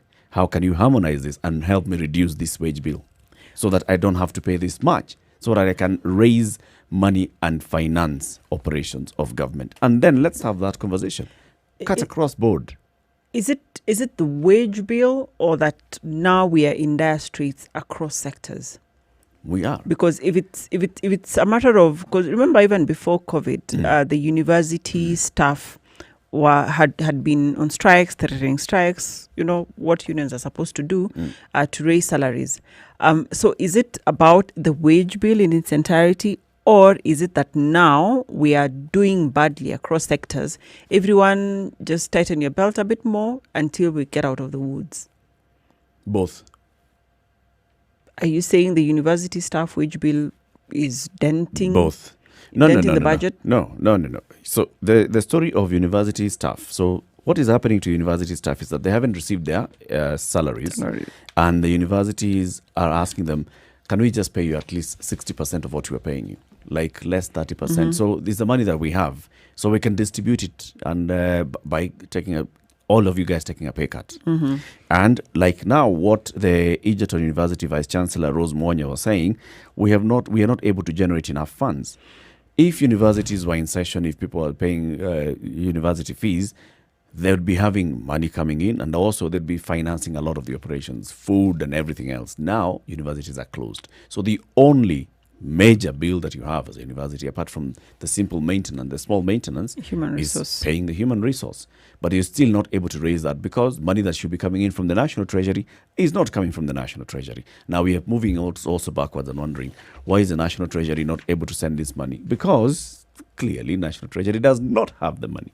So why not just cut back everything? What does the National Treasury have? The National Treasury? If they have no money, like everywhere, everything. Okay, I think this pesa. morning has been a very difficult morning because everywhere there's so much need, but the constant answer is we do not have money. We do not have money. So what do we have? Maybe we should start there. And we budget with what we have. CT keeps telling us the government has money. Stop this story of the government does not have money. The government has money. So it is just the willingness to spend it. Yeah, or even it's the willingness to spend it in the right place. Please, let's be very careful about where to spend it in the right place. Because if we want to look at reports from the Auditor General year after year, they say there's an odd trillion here that was either not spent, is going to be sent back. And of course, that question comes back and we say, so now this money that wasn't spent, where actually does it go? Where does it go? Who accounts for it? Who then says... What do you mean not spent? What do you mean not spent? What do you mean not spent? Did it return to the Treasury? Did Treasury then not account for it? Then was it not applied? And is it money, hard cash, or money we have allocated? You know, like what you are hearing from the Ministry of Health. It's been allocated and not spent. Yeah. So is it figures on a paper, or is it money, hard cash? All those questions, plus others. Because I'm thinking... very simplistically, if you look at your own household, when things are tight, you go back to the basics and wonder, or look at what do I have? Then from seeing what you have, you start working and living around what you have until you are able to, to stand up on your own feet. But if you start budgeting, if you earn 100 shillings and you're doing a budget of 100,000 shillings, there's a problem. Then you cannot... You are a problem. There is a big problem. So I think we need to know how much money do we have as a country. Tuko na pesa ngapi? alafu sasa tuanze kujigawia So from we there. cannot finance COVID tests. We cannot finance COVID isolation. We cannot finance COVID quarantine. We cannot finance university salaries. What can we finance? What can we do? But you have not had any minister or anybody else saying that they haven't received their salary. So you know what you're doing with the money. 20 minutes after 8. This is the Situation Room. It's Kenya's biggest conversation. 0719 012 600. Join the conversation.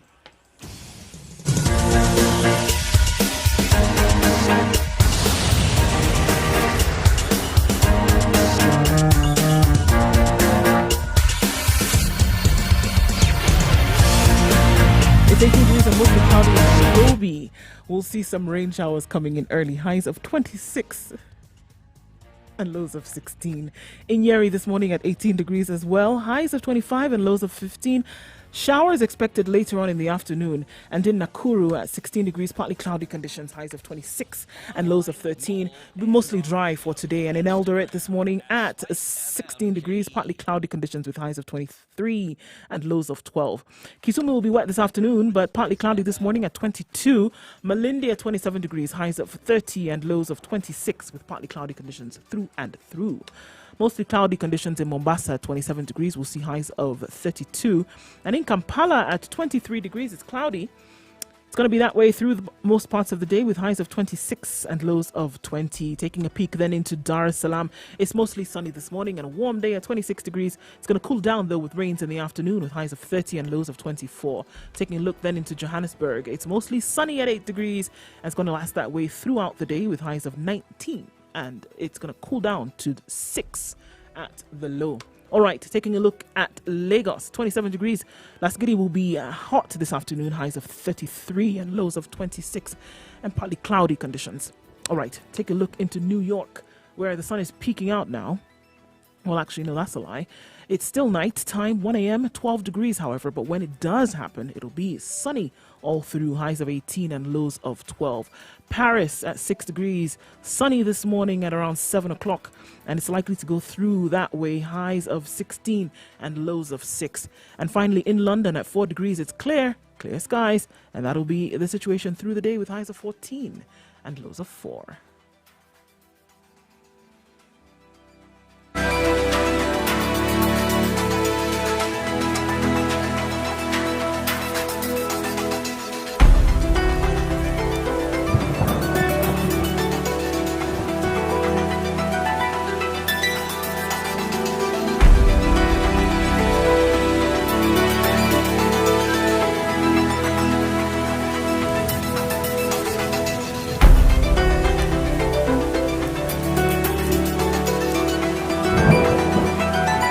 Okay, 23 after 8.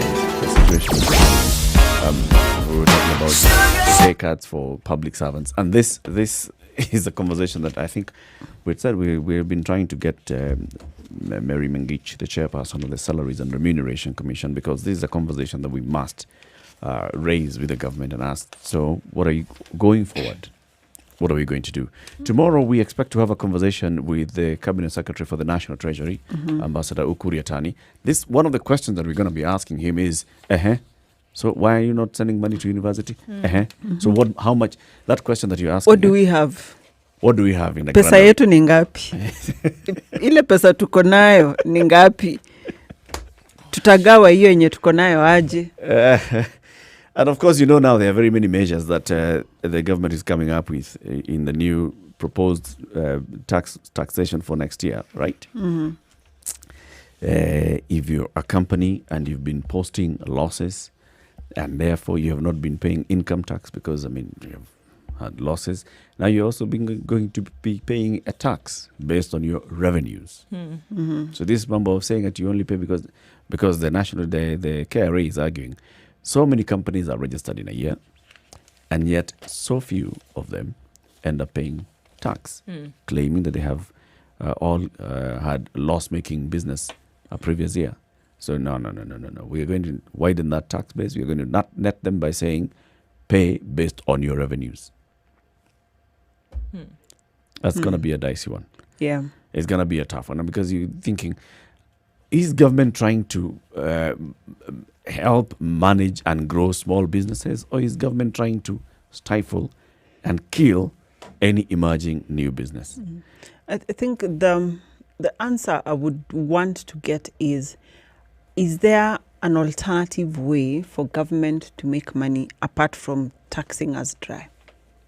Are there other alternatives?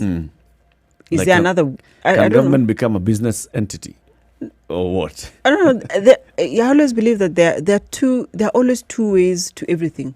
There's always a plan A, plan B. There's always options around for everything. So if you must tax, then you have to make sure that there are people you can tax. You have 39% of your youth population who are employable, unemployed. Millions of youth out there that could be doing something to generate something for themselves and give you something in return, have zero.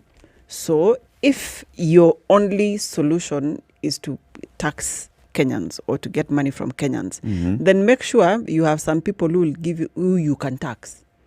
So the businesses that you're talking about, are they generating, employment? Are they generating employment? Are they making money so that, you can get something from them? But if they are loss making, it means there are other people at the other end who are not getting much from it anyway. So you cannot even get people with disposable income to get money from. So I think for me, I hope, and hopefully, because there are people who have gone to school, they have worked for big organizations, multinationals, and all of these things. I would start the solution from Mwananchi base. You have to get people working, earning something for you to earn something. And then the other question is revolves around what you keep talking about, the cot and the cloth. Must we spend what we are spending? Must we have such hefty budgets?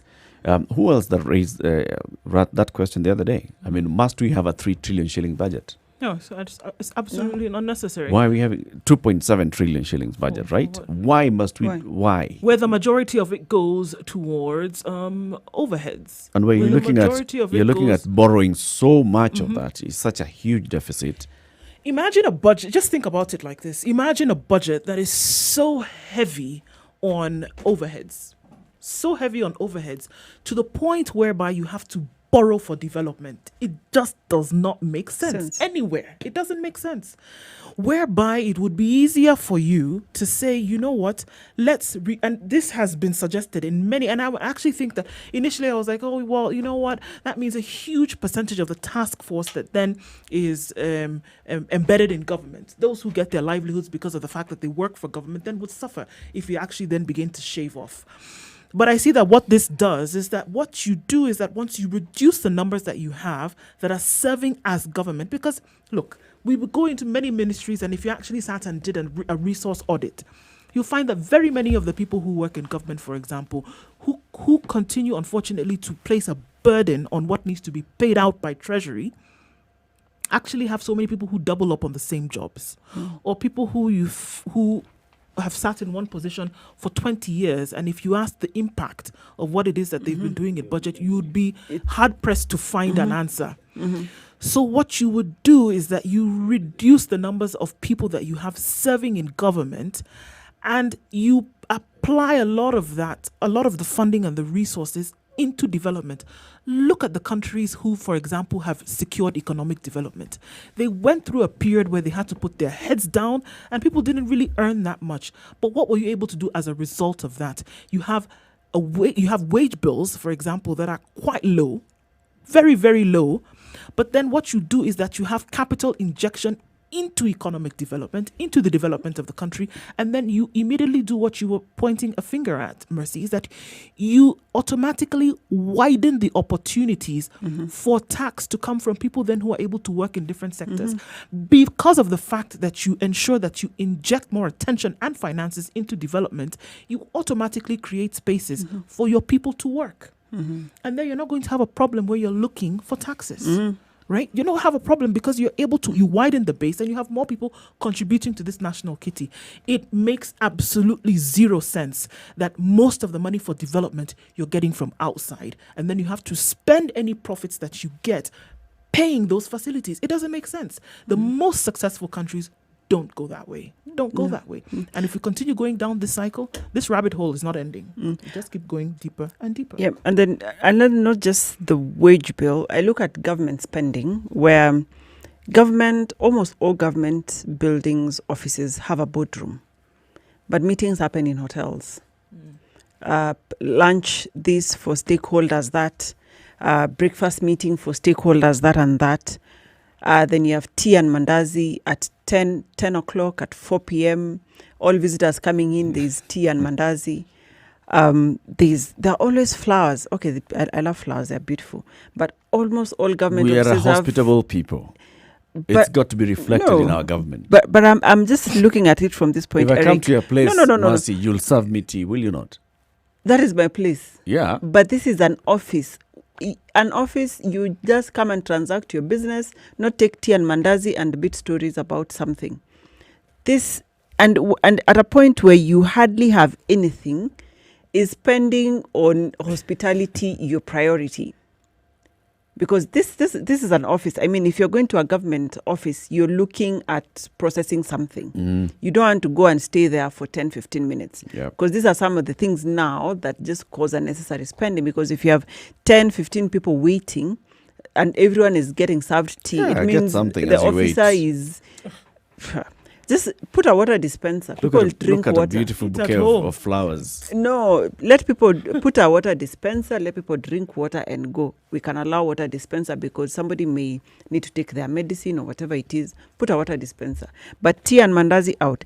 Why can't you hold meetings in the boardroom? Right now with COVID, meetings are happening on Zoom online. Meetings are happening in boardrooms because there's no hotel where you're going to sit and have meetings. People did. We're going to have a conversation about digital and the kind of meetings that we're now seeing, the way government and corporates have adapted to COVID times by going into webinars and virtual meetings and all that. How productive are these meetings? One of the first questions that we need to ask. We'll be speaking to Joel Rao. He's the CEO of iProsper East Africa. It's a digital agency. 28 minutes to 9. Let's first take a look at traffic. Good morning.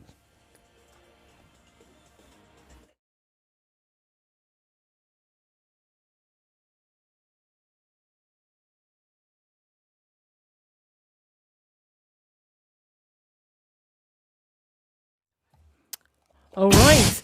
Okay, it seems there's a total mess on the Eastern Bypass this morning.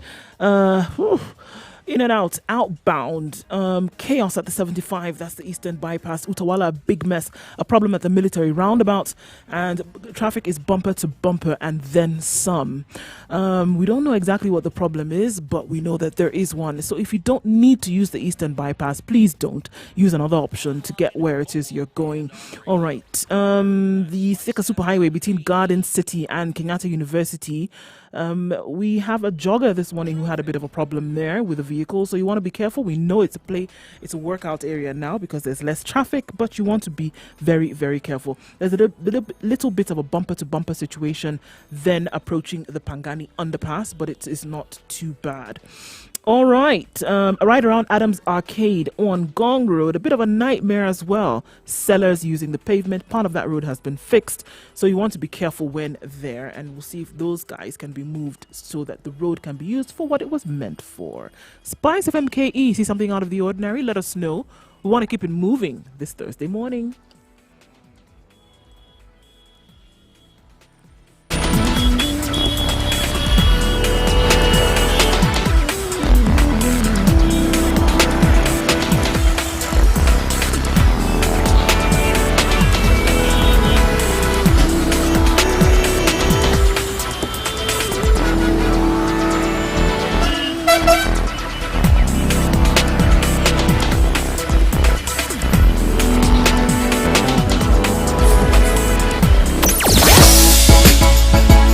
As we continue the conversation this morning, looking at how things have changed in the last 4 weeks just, or a little bit over that.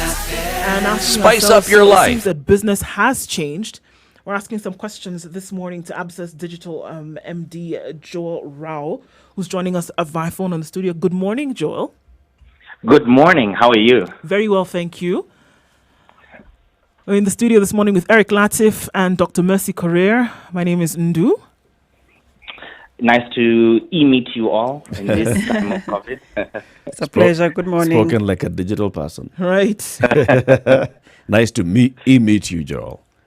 Yes. So, Joel, if we're getting right into it this morning with the conversation and asking ourselves a question, we didn't think that we could get to this place where so much has changed in a very short period of time. Suddenly, people can meet without meeting, as it were, and business can continue. What do you see, or what do you think about the change that has taken place so quickly? That's a very good question. There's this future was actually coming. I think COVID is a catalyst to it. One of the things that has been talked about in the industry is this digital transformation narrative in organizations. One of the things that has come out very clearly was that it has been always driven by the chief information officer or the chief digital officers. Yep. Right.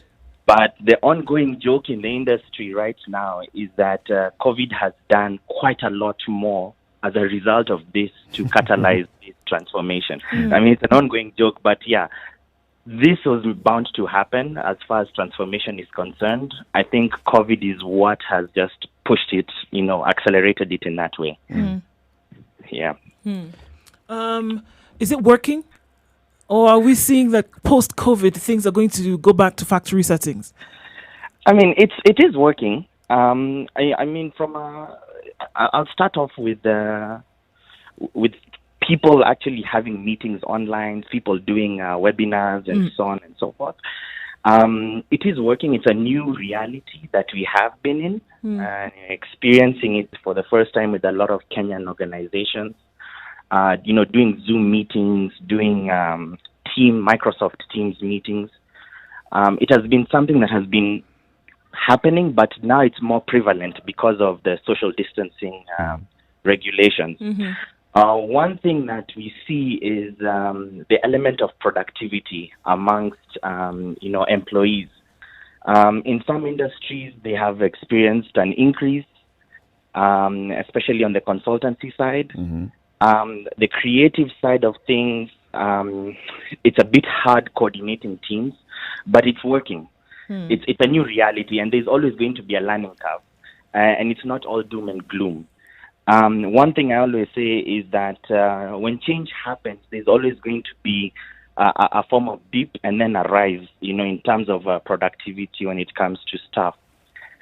From a business standpoint, we have seen a lot of Kenyans connecting online, people getting, home fiber connections to work from home. People now, engaging the internet in a more aggressive way across all living standard classes. Right.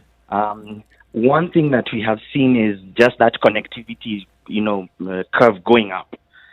And as a result, people are seeing that the on-demand economy, the Glovos of this world, the Ubers of this world, working for them now more than ever. And from what we have seen from studies in China, after now businesses have opened, and the cities that were not really well connected and citizens who are not really well connected, still maintaining those practices they picked up during the quarantine time. So what we see is that people engaged, and they're not going back. So we see this as the new reality. We see technology and that transformation in behavior being the key driver in that change, and economies are going to be affected as a result of this for the best post-COVID. So we don't see this behavior changing and going back to normal.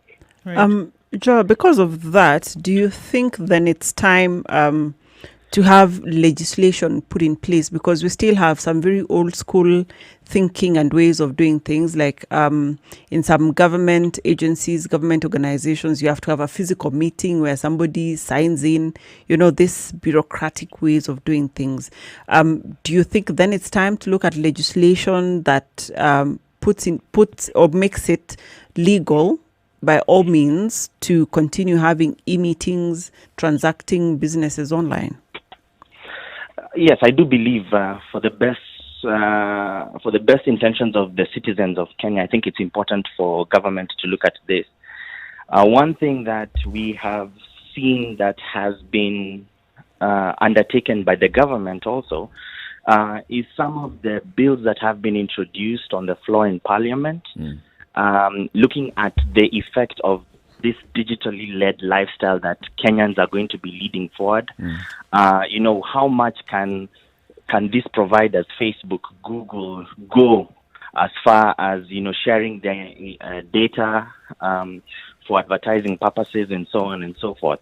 Operationally, the government needs to look at matters to do with quorum. If you're not there physically, can you dial in? And I think that's going to be really important to get things moving.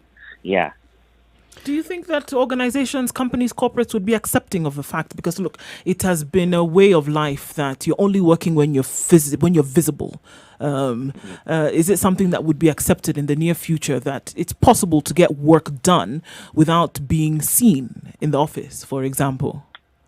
Yes, I think organizations are beginning to accept this reality.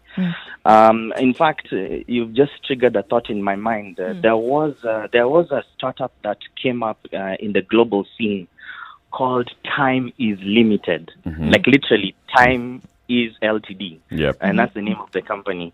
And what they do is that they do measurements around productivity of employees within any organization across marketing, operations, finance, executive leadership, based on what they are doing on their computers. So if it's answering emails, if it's attending conference calls, and they give you analytics to tell you you're spending a lot of time doing emails, or you're spending a lot of time doing presentations, or you're spending a lot of time in meetings and so on and so forth, just based off the activity you have on your computer. And for the companies that have piloted this way of working, a lot of them are reporting an increased productivity by using that information or that data that has been generated from that practice to improve ways of working within the organization, and therefore improving the culture within the organization. So I'm not saying that, the people to person, I'm losing my train of thought, but the person to person interaction is not important, but it is also important for brands to begin to see the value that the internet connectivity and working virtually brings to the table as far as efficiencies and effectiveness is concerned. I think the challenge would be for human resource departments and managers to see how to adapt into that, especially when you're talking about managing people that you're not seeing physically, Two, measuring that productivity. When you talk about people working from satellite offices or people working from co-working spaces and not necessarily coming into the office, there has been a spike in what is being reported as productivity, but the quality of that productivity has also been put into question. And that's very true. And actually, it brings me to my next question, to my next point, that as far as productivity is important, the quality is actually important. And what we are seeing right now is that as much as the online and the technology aspects of working virtually, brings to the table, the limitations therein is the quality. And I have also experienced this with my own team also. Like, you have to keep on following up and making changes and everything. And it's a moving reality that you have to work with. We are also adapting to it as a company. We have been working virtually globally, but even in Kenya here with our own people here who are now fully online, fully virtually working. It's important for us to be able to appreciate the fact that quality might be affected, and we have to do everything, put measures in place to be able to ensure that the level of quality is up to par with what you'd have when you'd be physically in the office. Talking about brands and companies and how they are now reaching out to their customers, many of them, you run a digital agency. Maybe you can also give us some of the examples that you're seeing, brands and how they are now interacting with and engaging with their clients using digital platforms. Yeah, there has been a growth. There's been a spike, obviously, since March the 16th, when a potential lockdown was looming. We have seen platforms like YouTube grow massively. People now, consuming content on YouTube. People are actually listening to radio on YouTube. And Facebook also. And I think what's really important is that wherever the consumer engagement is where brands can actually position themselves. And what we have been seeing is that brands now beginning to take that data-led approach in talking to consumers and engaging them in those environments to be able to sell their products and services. So what we have seen is, number one, an increased investments from brands, investing in these digital channels, Facebook, Google, Twitter, even LinkedIn.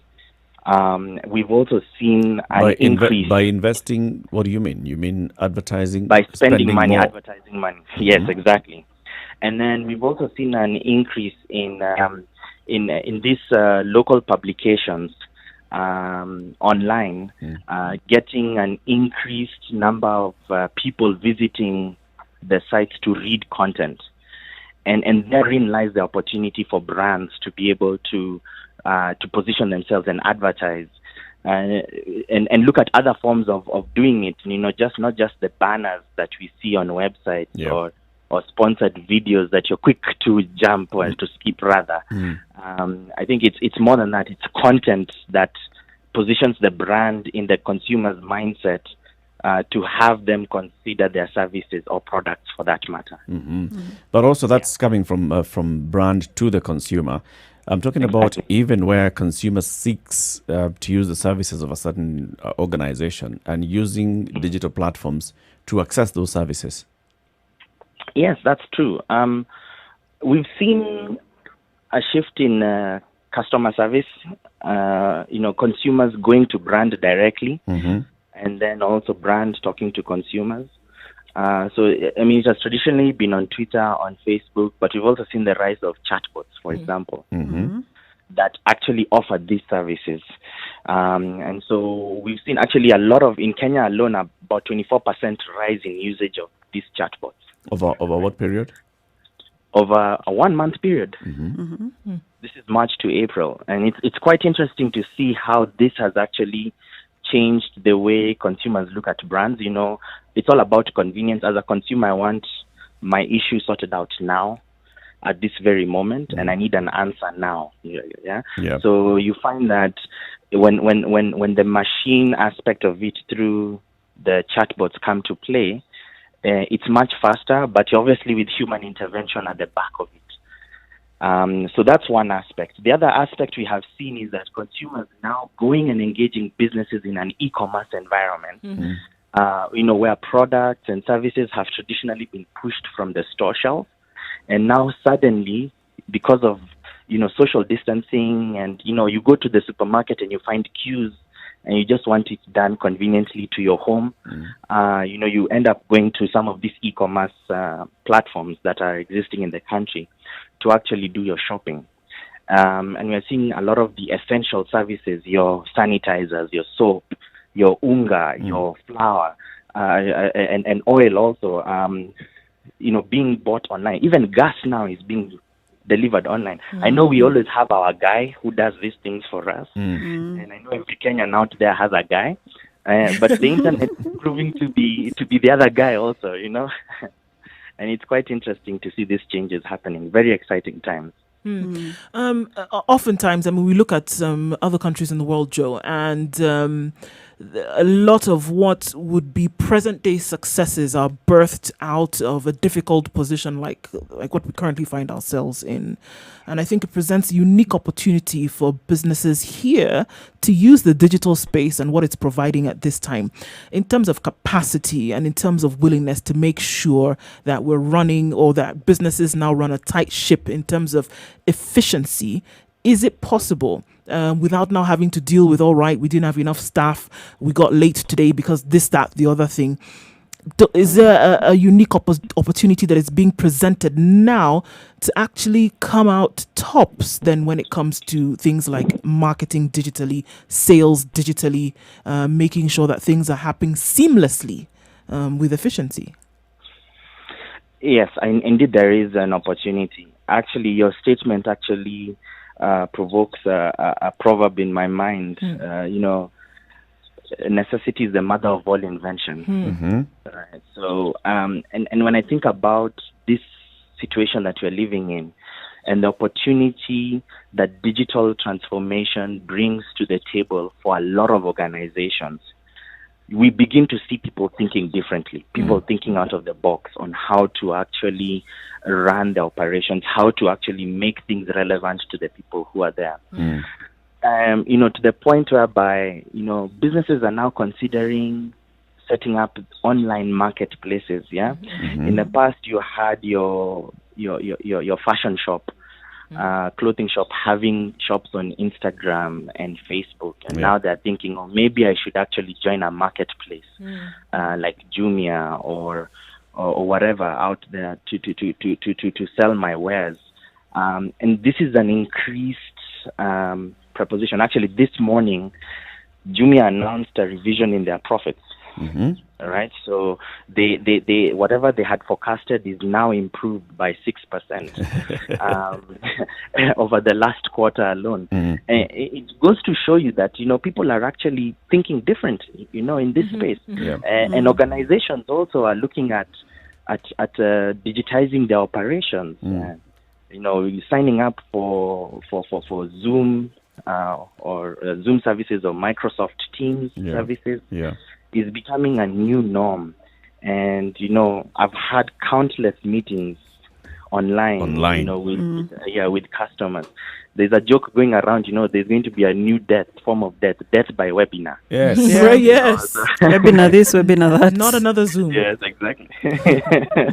Exactly. And schools now are doing the same thing. Yeah. So my daughter's online, doing their schoolwork is something that we see. We have been forced to actually change the way we think, the way we approach life, leading a more digitally led lifestyle. I think it's something that we see as an opportunity to bring this. And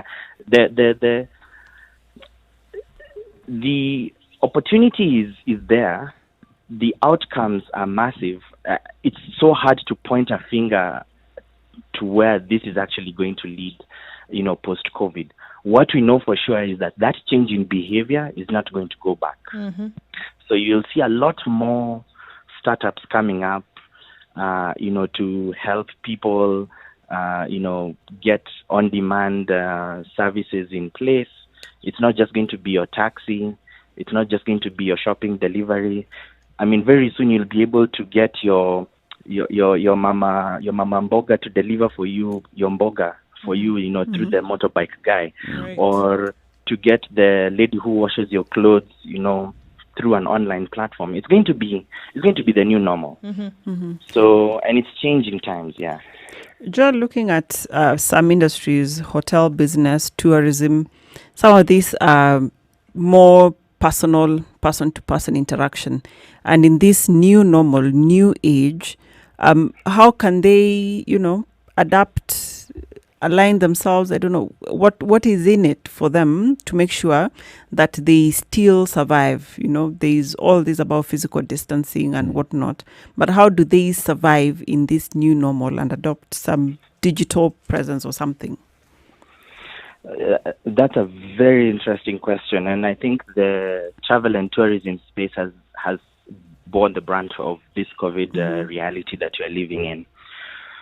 There are ways that we can actually go about it, but it can't be business as usual. As I said, we need to think differently. One of the things that we have seen players like Airbnb do is to look for longer term stays. So I'll give an example. We're in Nairobi right now. Before COVID, you would actually go to Airbnb and look for premises, in a location of your choice and go and spend the weekend there at a certain fee. What we are seeing right now is, number one, people who are confined in spaces within the city right now are looking for options at the outskirts of the city within Airbnb to just go and release and relax. Yes. Over a longer term period. So that's one thing that we are seeing. And I believe the hotel industry can actually take this opportunity to actually do that. And it's obviously at a cheaper cost. So it's discounted because of this COVID situation, number one. And number two, the way you position yourself to potential consumers needs to also change. So a lot of the hotels used to use booking.com, used to use TripAdvisor, and so on and so forth. My encouragement to them would be explore some of these non-conventional ways of attracting people to come. Obviously, cost is always going to be a factor. How do you subsidize that?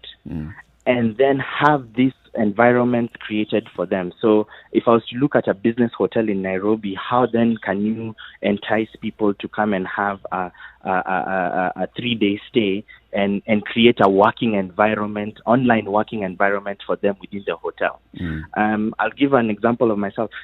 There are times when KPLC will let me down. I need to be in meetings. I need to work. Why not have a hotel create that experience for me? You understand? So there are those unconventional ways of thinking that we need to actually put in place. I also believe that in other counties they're also facing the same thing, and it's just that Nairobi and Mombasa, we've been restricted inter-county movement, and I think other counties have also implemented the same. I think what we need to do is look at engaging those businesses within each of those regions to start looking at how we can actually unconventionally drive business to those facilities to allow business to continue. And as I said, it won't be the way we have been doing things. We have to think differently in this reality. True. And I see some of these ways going through this. Joel, allow me to be a penny pincher here. Look at a place where to save costs for people. People are working from home. We've seen a lot of e-meetings, interconnectivity. Then is it time, because if the numbers are going up, is it time that we now start looking at reducing costs? Because these are now costs of operating business only that people are doing at home, costs of internet connectivity, Wi-Fi connectivity, your fiber connections, your electricity connections. It's time now that we look at it and have a conversation on having this cost significantly reduced, because now the numbers are there, as opposed to earlier on where probably somebody like Safaricom was operating on fewer numbers. Yeah, I mean, that's a good question. And I believe it or not, the internet service providers have actually implemented some of those things. And it applies in different scenarios. So I am aware of bundles, worth 100 shillings for education, for example, that can be used. And we are seeing also other opportunities coming up in this space for internet service providers to actually cut down on costs. We are seeing very specialized pricing around, streaming your church service online, for example. So these are things that have actually reduced, the internet service providers have actually reduced their costs. And it's something that they had already seen, and I think they had already started implementing some of these changes. Yeah.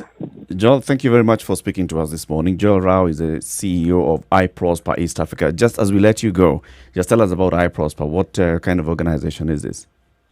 So iProspect is a performance digital marketing agency, but the reason why it's performance is because it's always focused on business outcomes. So how do we drive incremental returns to your business at the end of the day? So it's all about the bottom line. One of the things that we do is offer marketing services, but with an ROI agenda at the back of everything. So whatever we do has to have some form of bottom line. Okay. We are a global company. We started off in the US, but came to Kenya in 2016, 2017. Okay. And we've been operational for that period of time. Thank you very much. Have a good day, Joel. Thank you so much for your time, people. All Thanks, the best. Joel. And Thanks a God lot. bless. Thank All right. you. All right. Bye-bye. Coming to the top of the hour, this conversation continues on our social media handles, Spice FM KE on Facebook, Twitter, and Instagram. Today's proverb: is from the Igbo people of Nigeria. You got it right. Say what they now say it in Nigeria. Look for a dark goat first in the daytime because you may not find it at night. Person where they find black goats supposed start to look for them early because for night you no go see them. Okay. People, it's 9 o'clock. We shall write it down.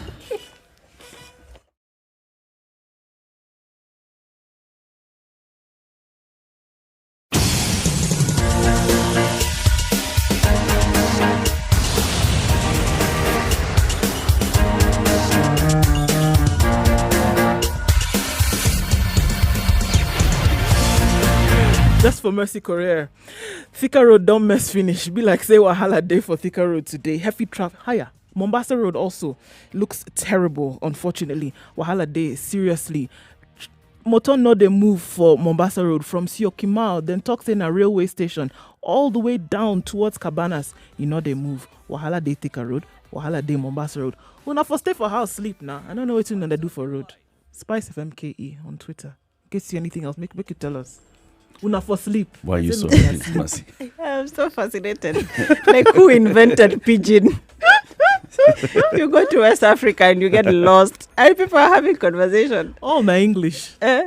All na English. Na English. Wahala day. Wahala day.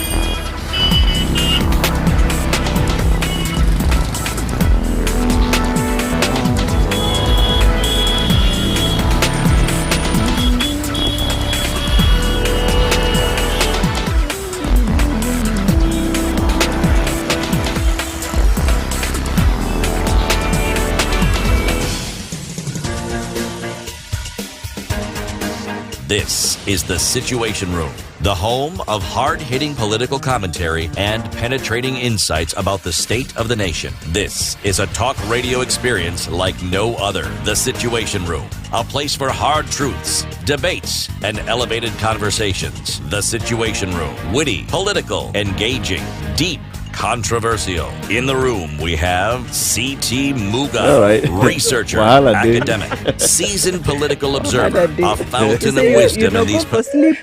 What did you say? Una for sleep. Una for sleep. As you people were told to stay at home. People are jumping about. No, Una your for sleep. wahala day in traffic. Una Motor for don't sleep move. means what? You should have stayed at home and slept. Motor don't move.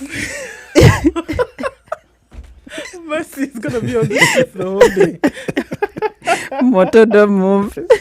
Say we have no money. Sorry? Say we have no money. Money no day. Money no day. Money no day. You not get money. Say Camry has no money. Camry not get money. Camry no get money. Camry no get money. Testing no go happen. We want to conduct testing and Camry no get money. Testing no Testing go no go happen. happen. Wahala day Wahala everywhere. day. Money Testing. not day. We not fit tests. We don't fit test. And must you do this? Yes. It's part of the conversation. This COVID though.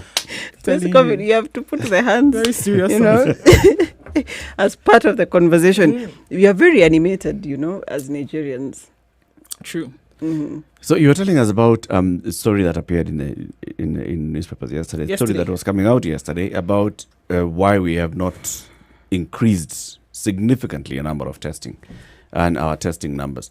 And even Dr. Masi, we talked about this earlier. Mm-hmm. So looking at Kenya's test numbers, looking at Kenya's test numbers vis-a-vis the numbers across from our neighbors even, we're not doing so well.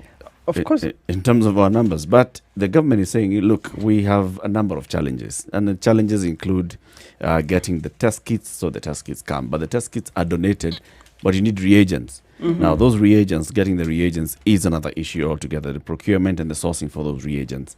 And then the Camry now is saying we don't have money. Mm-hmm. Go So on. the Camry is part of the Ministry of Health. So you do not expect that Camry will pluck money out of some trees and, you know, run tests and whatnot. This one has to come from the government. It has to come from the Ministry of Health. If your COVID response is a priority agenda, if you want to be on top of things and you know clearly testing is one of those things, then we cannot have this conversation, as Ndu said earlier, where we are actually talking about KEMRI not having money to run this. KEMRI has at least 5 laboratories from the KEMRI Nairobi headquarters, Busia, Kisumu, Kericho and Kilifi as your testing laboratories. And these ones have capacity of doing at least 2,000 tests per day. Right. So if you do not enable them to run, then what business are you doing saying you're testing? Okay. Look at us, we've done 35,000 tests since the whole year, since the whole of this coronavirus business started. 35,000 is what we've done. 35,000 as at yesterday. Besides KEMRI, what other institutions are doing testing? So we have the National Influenza Center. This is just the public health laboratory. We have Kenyatta National Hospital doing. These are the government laboratories. Then now we have the private sector. Lancet and the Lancet chain of laboratories. We have the Nairobi Hospital. We have Aga Khan. People doing testing. I've seen MP Shah is doing, but they are partnering with Lancet. So the private sector, yes, has to come in and support testing, because even in South Africa, we're seeing that part of their 300,000 plus numbers, part of them are from the private sector. So yes, you cannot do away with the private sector. But looking at what we are doing as a country, our capacity is definitely very low. We can do better than that. We've had conversation about activating our gene expert machines. So these machines can do at least 20 tests in a day. And there are about 187 or 193 across the country. These ones have been used to test for TB. Because here, what you need to do is identify the DNA of the coronavirus. The gene expert machines can do that. So it's just a matter of activating those so that you have as many people as possible testing. Then we wouldn't have to be concentrating on one particular area only, KEMRI and its 5 chains of laboratory, or the National Influenza Center, because we'd have widened our net. And then with that will come now the reduced discussion of logistics. Because if every county or every major referral facility in a county is able to do this through their gene expert machines, then it means you are able to test more. You're able to do more. But now what we are seeing is that our efforts are just centered around the city. We've forgotten that we have 46 other counties that are equally at risk of the virus like everyone else is. So,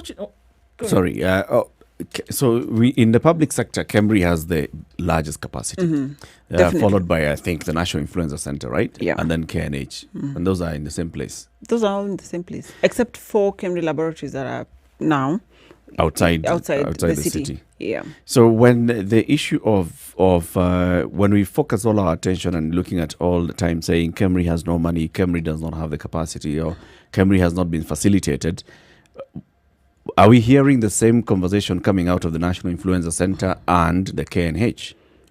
I've not actually heard from those particular centers. So the National Influenza Center is not complaining that we are not able to meet the demand that we have. But the National Influenza Center is 1. KEMRI has 5. Right. So could be that these ones need more to run. And then 2, by the way, KEMRI is producing what you call the virus transport media. You know, like after they take the swab, they have to put it in a sample bottle and take it. So KEMRI is also producing that. So KEMRI is doing a lot more than just the testing alone. Okay. Yeah, so they need a lot more help, a lot more facilitation, because if KEMRI is doing more, then it means all the other labs would be in a position to do more. Because that virus transport media, for example, can be used by now any other lab that is testing for the coronavirus. Yeah. So, in my opinion, you need to support your main driver. Is it?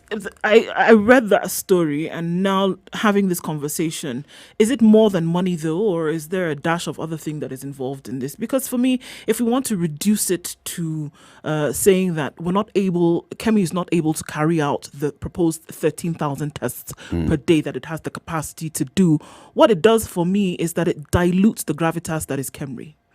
because this institute has been seen as one over years that people from outside the country want to partner up with, buddy up with, to do several things. They did fantastic things when it came to the fight against HIV, tuberculosis, malaria around the country. And then it would seem that something like COVID would be something that they would be able to handle. And so when we say that, well, we're not able to do it because there's no money, it seems to me that there are other messages that are underlying here that are not coming through and I think need to be dealt with. It cannot be that it is because there is no money that KEMRI, around the country of Kenya, we're handling 1,500 tests when you have the capacity to do 13 to 16,000. And it doesn't seem to me that money is the reason that we're going to say it's There's because of more this to money this that is story, the problem. I'm which is sorry, why but it saying doesn't do it for me. So the government says the Kenya's testing capacity per day, according to the health ministry in this story in the Nation, is 37,000 per day. I was being modest with my 13,000. Imagine 37,000 per day. Now, if we are talking about three main institutions that are in the public domain that are to able to facilitate this, so KEMRI, Influenza Center, KNH, right? So far, those three. There's no way you can tell me that the government is talking about testing all the time and it's confused about who to finance or who to facilitate with this.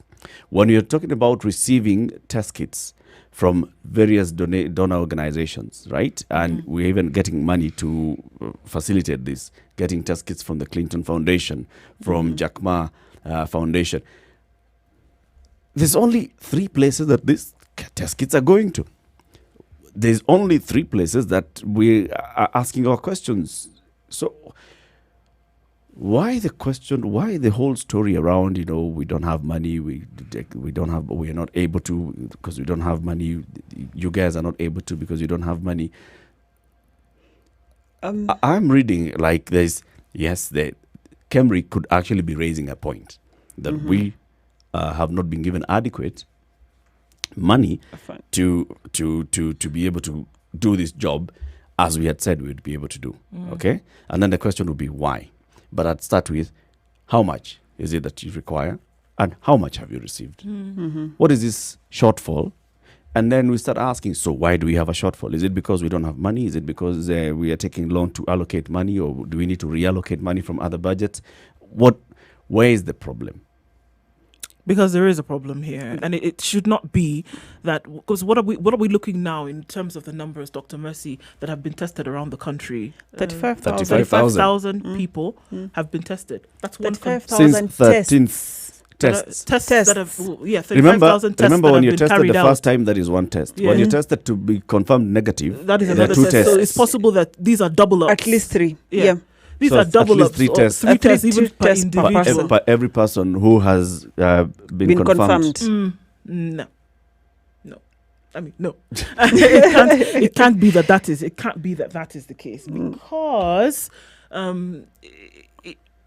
if we are talking about the measures that have been put in place, and again we say that decisions are fueled with information, and in this case, when we're looking at medical things like this, it's data that comes out of the research that you've been able to do. And we're not talking about in-depth research here. We're talking about how can we see what's the footprint around the country. And if we're not able to get that, then it's impossible for us to make some of the decisions that we're already stepping into now. The very same decision that was made about opening restaurants to be able to do this, that, or the other thing. The conversations that are being had around schools. You can't make those decisions because they're not informed. You don't have the information to make the decision. So it can't be made.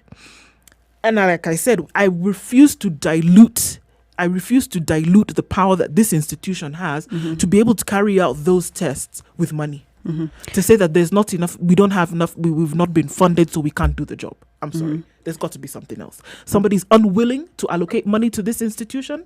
Somebody has not seen the priority as high as it is to say that, okay, reagents, testing, the media that you've talked about, to put it in that direction. It's got to be more than that. Or there's some also infighting. I'm just throwing it to the other side. There's some sure. infighting Definitely. between this organization, the National Influenza Center, Kenyatta National Hospital, and their parent, the ministry. And actually, the story has captured that there is a tough wars between KEMRI and the National Influenza Center. So that could explain why the NIC has not complained about not having funds. So the Camry are saying they had 158 million for the COVID response, and they've exhausted it. Remember, this COVID response is new to everyone. So you had, yes, your budget, you have reallocated what you could reallocate. Now you've run out of funds.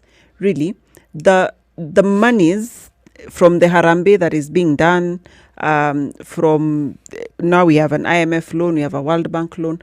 Why can't we channel this to that side? So if there are tough wars, if money has been allocated to you, X amount of money to you, X amount of money to you, take the money, exhaust it, and then apply for the next batch of money. Or why must there be a tough war?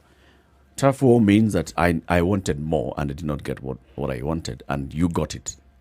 Why should you be fighting over that? No, tough Why wars is could Camry also pushing mean for more money?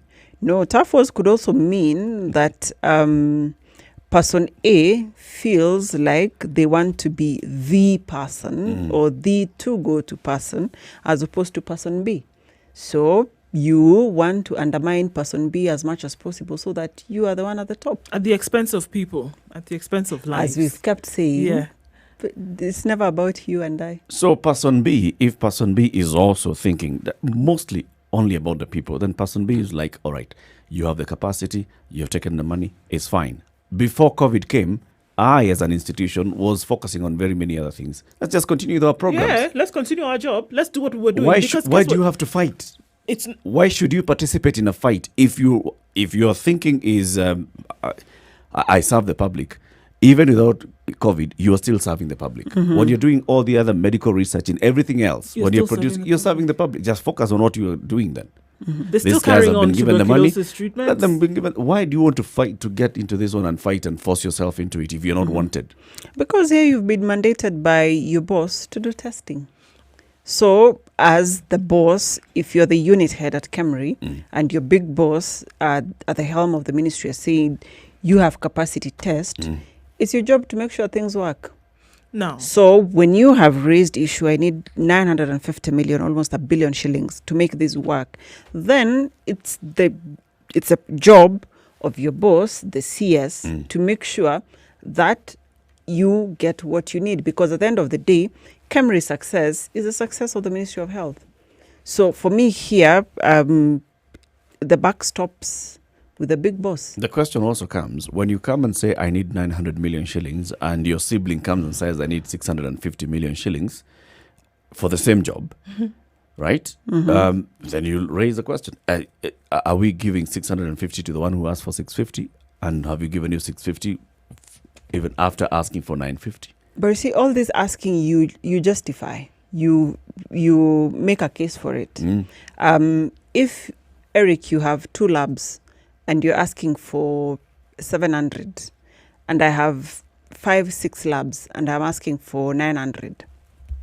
You have to tell us why. You'll ask me, how much do you need per test? It is the same across board. Bas. Now, It is the same. If per test you've said I need 20 bob per test, and you've been given 40 bob for 2 tests, and you've been given 20 bob for 40 bob for 2 tests, we're equal. Where is the tough war coming in? No. Remember, let's say Camry has 5 labs. 5 labs, let's say they have a capacity of 1,000 each for the sake of easy mathematics. So they need 5,000 tests, let's say per day, for example. Then the sibling has, let's say, 1 lab, and they are doing the same 1,000. If the one who needs 5,000 asks for 500,000, and the one who's doing 1,000 asks for the same, or even 200,000, there'll be a problem. Because we are all working in the same environment. So if you have little and you're asking for a lot more, I should be able to say, you know what, no, I'm giving you according to this, and then the person who's doing more gets a lot more than that. But maybe that's too simple a way of looking at it. Indeed. I think we also need to basically just know where exactly the tariff war begins and where it ends, and why there's a tariff war. Why do we see this serious jostling for control of the funds? It cannot be because the funds are going to come and help the people. It has also to be because there's something else that they're going to get from this funds. funding. It is some people. Yeah. Yes. not we. So the bottom people. line is the two institutions are fighting because some people who are aligned to these institutions are playing games. If you talk about giving money to this particular organization, you're saying you organization are going to procure reagents, you're going to procure, then maybe you have your line of suppliers that you work with. And you have your line of suppliers. Now, how well connected are each supplier's lines, right? Maybe that's where the issue is. Highlights the issue of corruption within our whole management of COVID. At the end of the day. At the That's end of the the bottom day. line. It's who is fighting to get what. The Ministry of Health says has the capacity for 37,000 tests. A story on The Nation this morning says that the nation has learned that a majority of the tests are being conducted at the National Influenza Center and Kemri Nairobi labs, as the rest of the government labs have run out of testing kits. Okay. Okay, I can't. Okay. Now, the testing kits so far are coming from Jack Ma and the Clinton Foundations. 30,000 test kits so far donated. The country is expecting a further 26,000 kits from the Clinton Foundation. Now, these kits, when they come, they don't have the reagents. They're just the kit. So you need to procure everything else that works. Yeah. With it. And this is where now... So our money will go into procuring of the reagents and everything else to make it work. Yep. Yes. And therein lies the problem then. That somebody wants, I don't know, to supply that instead. But then I'm wondering, why are we waiting for donations? Question. Why can't we just procure once at the same time everything, so that when everything comes in, plus Everything. everything. Once and for A all. package. I don't understand why. A Let package. it come as a package. why are we waiting Even for apply donations? my simple economics, it might even make sense that it'll even be cheaper. Because you get, even if it's a donation, get it all at once. Get it all at once. What are we doing? Why is the donor giving you just this minus the kit? That's another question. But that's the donor. That's the donor. You have no say. It's okay, but why? Man who goes to You beg, can also will you ask. beg? You can ask ask- demand on top of your begging. You cannot. No. You can question their intention. If you are going to question Why the am I- intention, then why am I giving do it you for a- yourself. Why am I giving you a car and it doesn't have wheels? And then I'm telling you, I'm going to give you another car tomorrow. It doesn't have wheels. All you need to do is keep buying the wheels. Find out, does this person sell wheels? Why Yeah. why don't you then decline that donation altogether and just go buy your food car? I think 22 minutes after 9. Let's take a look at weather. This conversation continues.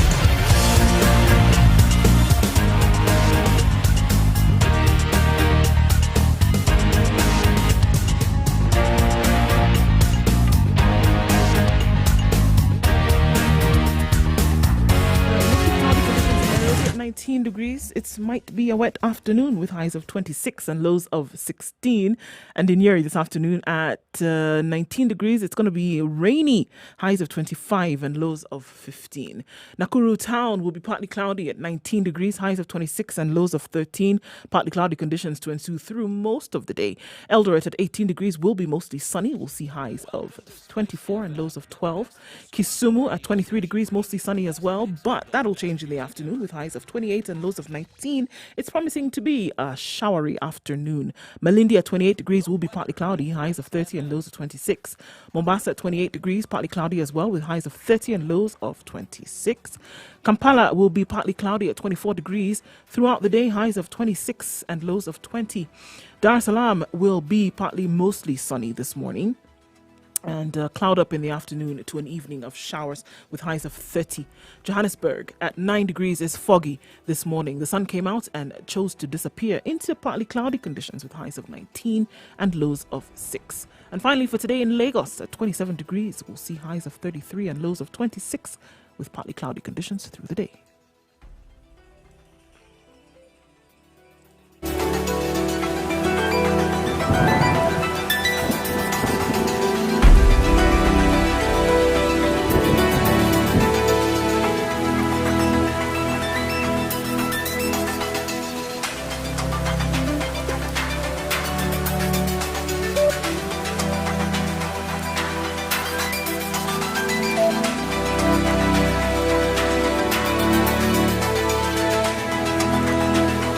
So we keep looking at Kenya's fight against COVID-19. We reported our first case of COVID-19 on the 13th of March, 2020. Today is the 14th of May, 2020. How many cases do we have so far in the country? 737. Yes. 737 cases. Is it? Is it? We have forgotten. Gee. Yes, 737 Yes, cases and 40 deaths. 737. I knew that because I thought, hey, it's a plane. 737 taking off. cases. Yeah, That's how I 737. remembered it. A B37. 40 deaths so far. Yeah. And a good number of recoveries as well. Yeah. Any other interesting facts that you have? Okay, and it would be interesting to hear from people. I've actually just been thinking, and maybe our callers can call in. What interesting things have they found out about coronavirus in the last 60 days? One of the ones that I found out yesterday, and this was in the UK, in US, is that there's something called COVID toes. So here, COVID is causing, there was some guy who had their toes painful, and you know how in whites, what do you call it? It's like it's bruising. There's some sort of bruising, and the toes are painful. And so they're wondering, or people have been looking at what else can COVID cause. And so that can be one of the symptoms that COVID causes. And this is now goes back to the discussions around why is it causing respiratory distress, where you find people are still on oxygen, but their bodies are not oxygenating. So they've realized that COVID is causing some microclots, some bit of clotting in your small blood vessels.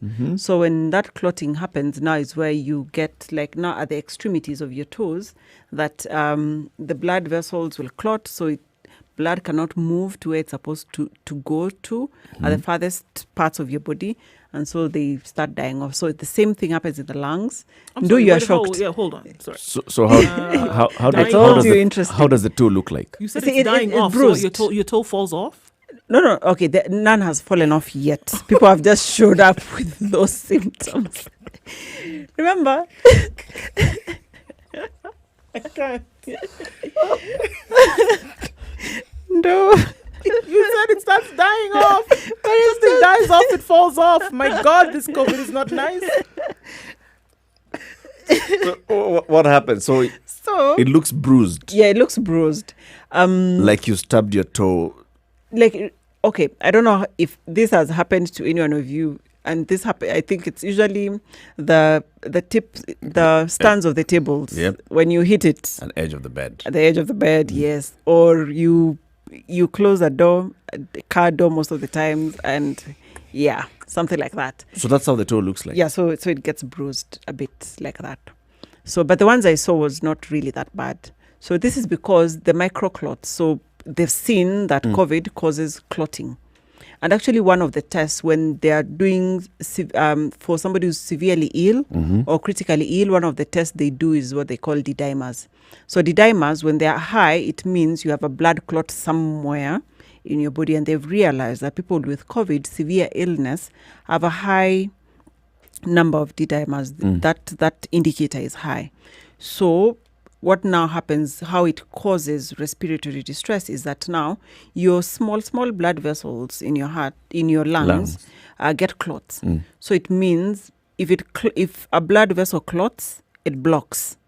So the blood that could have moved and gone from the arteries to the veins and back into the heart, all that circulatory system cannot happen. So oxygen cannot flow. So when oxygen doesn't flow, it means whatever part is affected starts dying, because you need your oxygen for your cells to live. So the COVID toes is a new symptom of the coronavirus. And this is in addition to the other one now. And this now is explained because of the part of the body where it affects, that some people lose the sense of smell or the sense of taste. No, you're shocked. No, I don't Are we like still this talking COVID. about mild cases? Are we in that extreme where you're being intubated? You need. No. There are people in the US whose first symptoms was they could not smell anything anymore. They could not taste anything anymore because of COVID. So it was the first symptom of COVID that they had. They did not cough. They did not have difficulty in breathing. They did not have fever. They just couldn't taste stuff. Yeah, all of a sudden you can't taste smell. anything. And you can't smell anything anymore. Wow. And we still go back to explaining this being one of the So, because it affects the respiratory system. Sometimes when you have a flu or a cold, I guess to some point where everything is tasteless because of the nerves in that area. So your first symptom could be what we call either ageusia, which is loss of taste, or anosmia, that you cannot smell anymore. ageusia. Yeah, I know. I was on that one. I was just like, It is not Swahili. Sounded pigeons. So A pigeon. Today we are on pigeon. there's a loss of taste. And loss of smell is what? Anosmia. Anosmia. Yeah. Ewo. I know you're gonna- Anosmia. I- Nothing.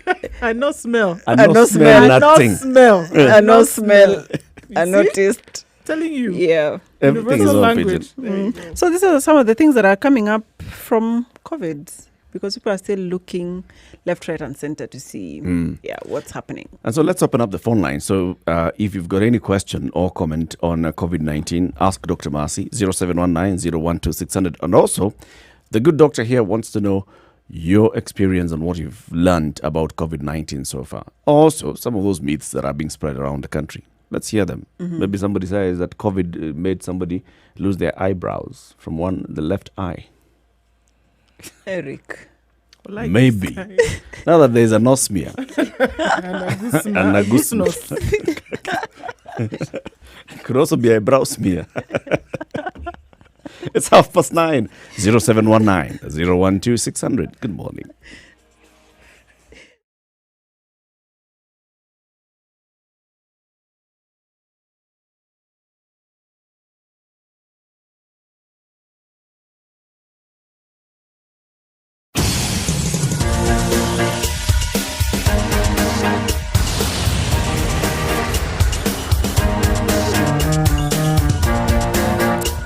Right. Okay. So still the Eastern Bypass is a complete mess. I don't even know how or what is going on, from the military roundabout all the way Utawala, everywhere. Just no. That's the word, no. And hopefully that will get sorted out. But for now, no. Mombasa Road looking a little bit better, getting off of the area right around Cabanas, looking a lot better now. Yeah, so there unfortunately is an accident on the Southern Bypass. If there isn't one, we would have wondered. And somebody has been able to now ram into a car, and that has now made them ram into a ditch. And so now there's a hold up there. Approach with caution. If you don't need to use that area right now, then please don't. Other than that, it's looking good, guys. People have been behaving today. Put on your masks publicly, privately as well. Protect yourselves and others. And let us know if there's anything that you do see. Spice of MKE.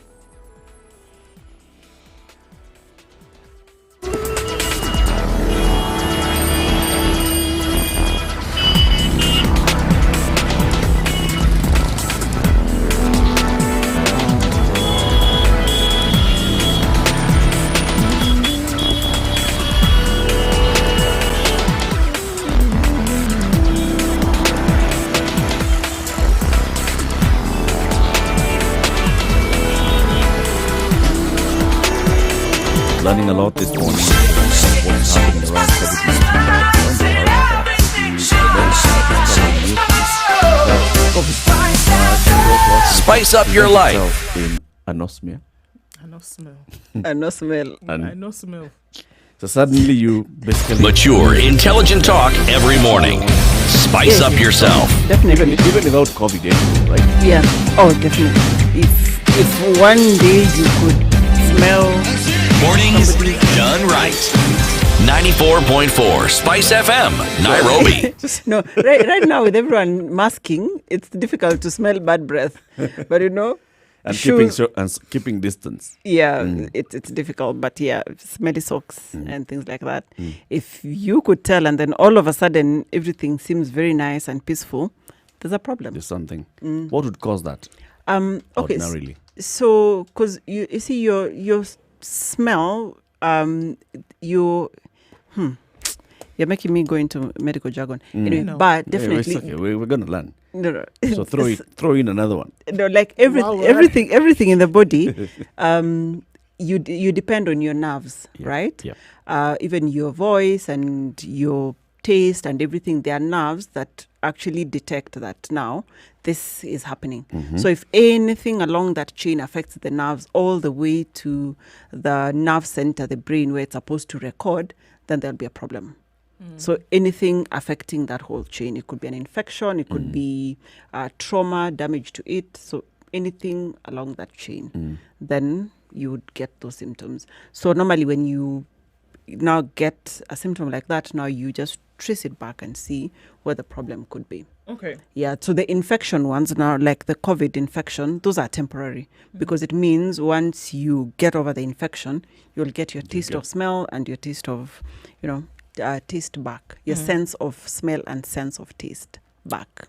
Okay. Now, Now. as though people were waiting, this plant that grows in Madagascar, that It's people are here. going crazy, it's here in Kenya. Yes. No sooner than had it been announced, was it Muranga or where that they talked about it yesterday?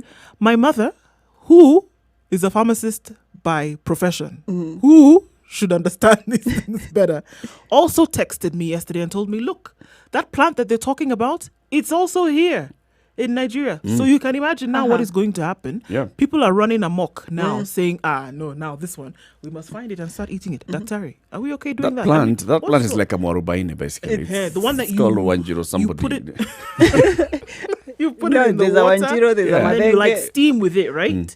Which is what people are already doing. People are already doing it. Now, is there anything wrong? Can we just Can it set harm you? Can we set the record straight today, once and for all? You're Can it all harm looking you? at me like I Let's hold the answer Let's to this. start with, can it harm you? Can it harm you? Okay, Steaming this thing. I don't know what it's called here in Kenya. My mom is going to tell me what it's called in Nigeria in a short while. However, I'll tell you what it's called in Kikuyu. I saw some people Wanjiro. talking about it. It's a Wanjiro someone. if somebody's called this, they've already named it after somebody. Yes. You Yeah.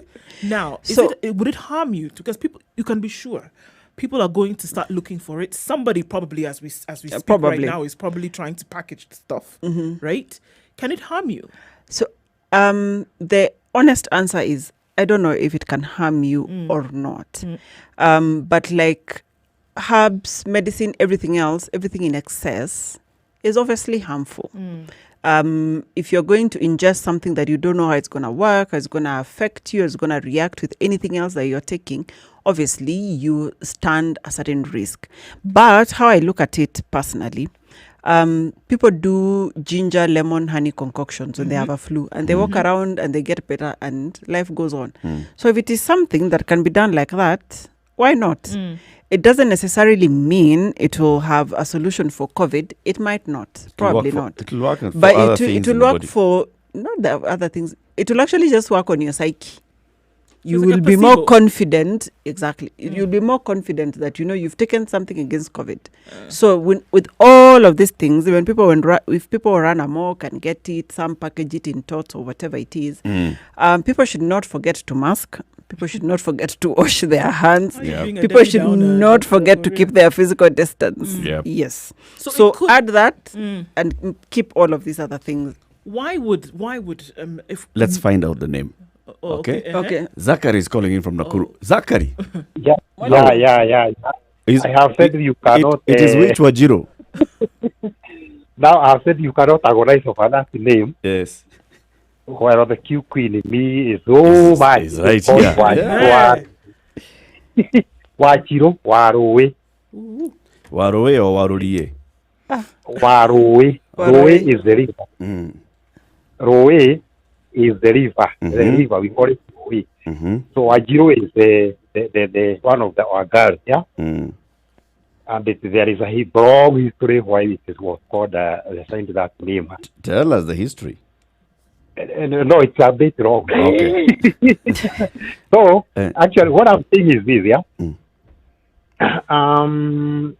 We have seen Mr. Trump there is behaving thankfully they can even take the top. There's some others with you concoctions, and let me say this, and I hope that Tari is going to actually support what I'm going to say. Mm. In as much as this disease is disturbing, it has disturbed every one of us, even the unborn, yeah? let us have faith in science. Let us have faith in science. And this is the time that we would urge everyone not to let me repeat what Mr. Our health minister, Scott who Mutahi Kagwe. Mutahi Wakagwe, yeah? Mutahi Wakagwe. Now let me repeat what he is saying, that let nobody want to profiteer from a bad situation like the one that we are going through, yeah? Such that if a certain money, if some certain amount of money is assigned to buy of kit or the reagents that we're talking about, let one not talk, start thinking, oh, there is a protein, Joska that I'm not completely paying and I'm going to complete paying using, the one that we call block baguta. Do you see? Yeah. This is not the time to touching tamak. No. And Yeah. after COVID, we are going to go to Nigeria. Let's go. No Allah. You can take some of that Wajiro Waroe to Nigeria and compare and see whether it's the exact whether same the plant. Wajiro Waroe in Nigeria is the Nigeria. same. It's the Yes. same. Sure. I want to have a taste of Gari. Gari. You know Gari? I know Gary. Gary. Yeah, Gari. And I also to learn a bit of some pidgin English. Yeah. That's Sawa. Zachary, Yeah. thank So you have very a nice much. day, guys. Cheers, You you too. too. Robert in Nakuru, good morning. Good morning, guys. Good morning, Robert. I think it's called Wajiro Warorie. I thought so too. This Yeah. man of From ours. home, I'm from Kinangop. Mm. And I used to take that with a concussion of maybe Murubaina. We used to use it for coughs. So tell us about this plant, Wajiro Warorie. What is it called in English and Kiswahili? I have no Those idea. are details. Those are details. How does So it you're look saying like? you're saying that you used to take it. What is it? Is it a herb? Is it a tree? Is it Yep. a No, it's tuber? not tree. Mm. It's just a shrub. Maybe a 4 centimeter high. That grows a 4 centimeter, 5 centimeters. Okay. A very small thing Mm-hmm. with some very retro leaves, Mm-hmm. kind of grayish, but it's very bitter. So what do? You pick the leaves and you boil them? You can even, no, you don't have to, but you can boil, Uh-huh. or you can just chew them. Or you can even chew And them. You can chew them and you swallow the bitter stuff. Okay. Yeah. So this, the way you know it, Robert, it's not used for steaming. You don't boil it and then you cover yourself and steam. You basically you ingest it. Yeah, just ingest it. That stuff, just like ginger, the way we take ginger, Yeah. the same way. Either you can choose to boil Mm-hmm. and drink. Okay. Do the same purpose. Do you also know the arrow something vera mugwanogo siko Nigeria? The mugwanogo. Yeah, It's aloe vera. yeah, vera. They are bitter stuff. Yeah. And okay, we used to take them. I think they contain a lot of stuff. Stuff, yeah. Okay. Thank you, Robert. Thank you for sharing. Just as in Kilifi. Hey, good morning. Good Good morning, Justice. I have a couple of things. One is a rumor I had that COVID may endanger my sex life. Yeah, it is associated with STIs. You can clarify that later. And the Oh, yeah, second that was bit- the other interesting one that came up yesterday. Right. Yes, the second bit is yesterday while I was what you call it, barizing under Mnazi, I had a call from Dr. Onyango, and he's a lecturer. Now, he actually raised 4 things. One of the things I think COVID has raised is that education needs to be seen as an essential service. And if it's an essential service, lecturers then are essential service providers at the moment. Then is it fair, is it also logical to think of cutting the salaries of essential service providers at this time?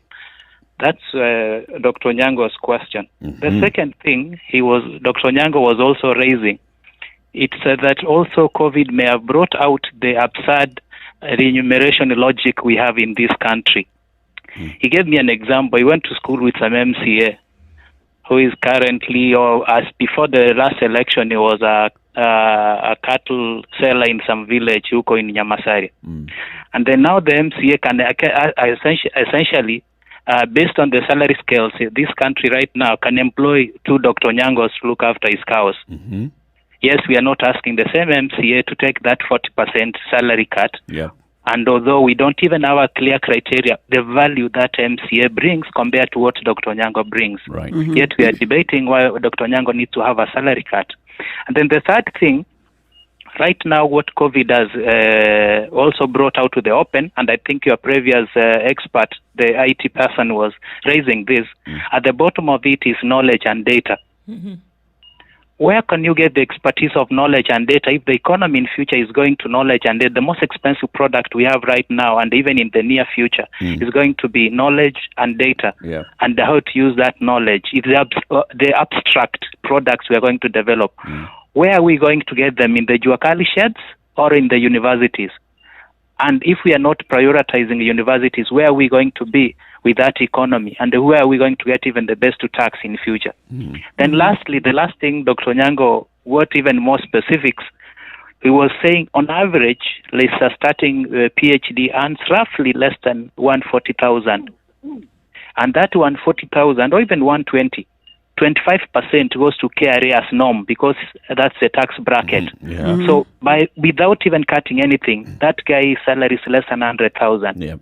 Then there is NSSF, there's NHIF. There is also, most of the universities are not located in villages. Like, for example, the jobs of our MCAs and some of the other workers. They are located in different towns where they have to live in certain neighborhoods, certain pay rent. So at the end of the day, calculate the salary. It comes to at the end of the month, he remains with around 50 or 40,000. And remember, at this time, while everybody else in many of these universities are back to work, they're actually teaching online. Some of them are teaching online. They're teaching from their houses. They're essentially preparing sessions, and even some of them are spearheading some of the researchers. Is it then the right time to think about cutting their salaries, or even looking for ways of boosting their capacity to continue providing essential services? Because whereas the medics, Dr. Mercy and team, are providing essential services right now, the future still waits. After COVID, we still need capacity, we still manpower. So we are not just thinking about this moment right now. I'm not a union member, and I think issues to do with salary and the university unions we'll discuss. But I feel like these 4 issues raised by my friend Dr. Nyango deserve significant discussion as we discuss the issue of salary and cuts. Indeed. And I think we'll actually look for the union leadership to talk to them and to understand what the grievances are and where they're coming from. Thank you very much for raising them. Exactly. Tell Dr. Nyango the message is home. Okay, and sometimes the noise of the moment makes people lose the substance of what needs to be discussed. Lakini kama hakuna pesa, hata MCA tutaki kumlipa pesa yote. Amtatoa, anzia hapo kwanza. Tunaanzia kila mtu. At the same time.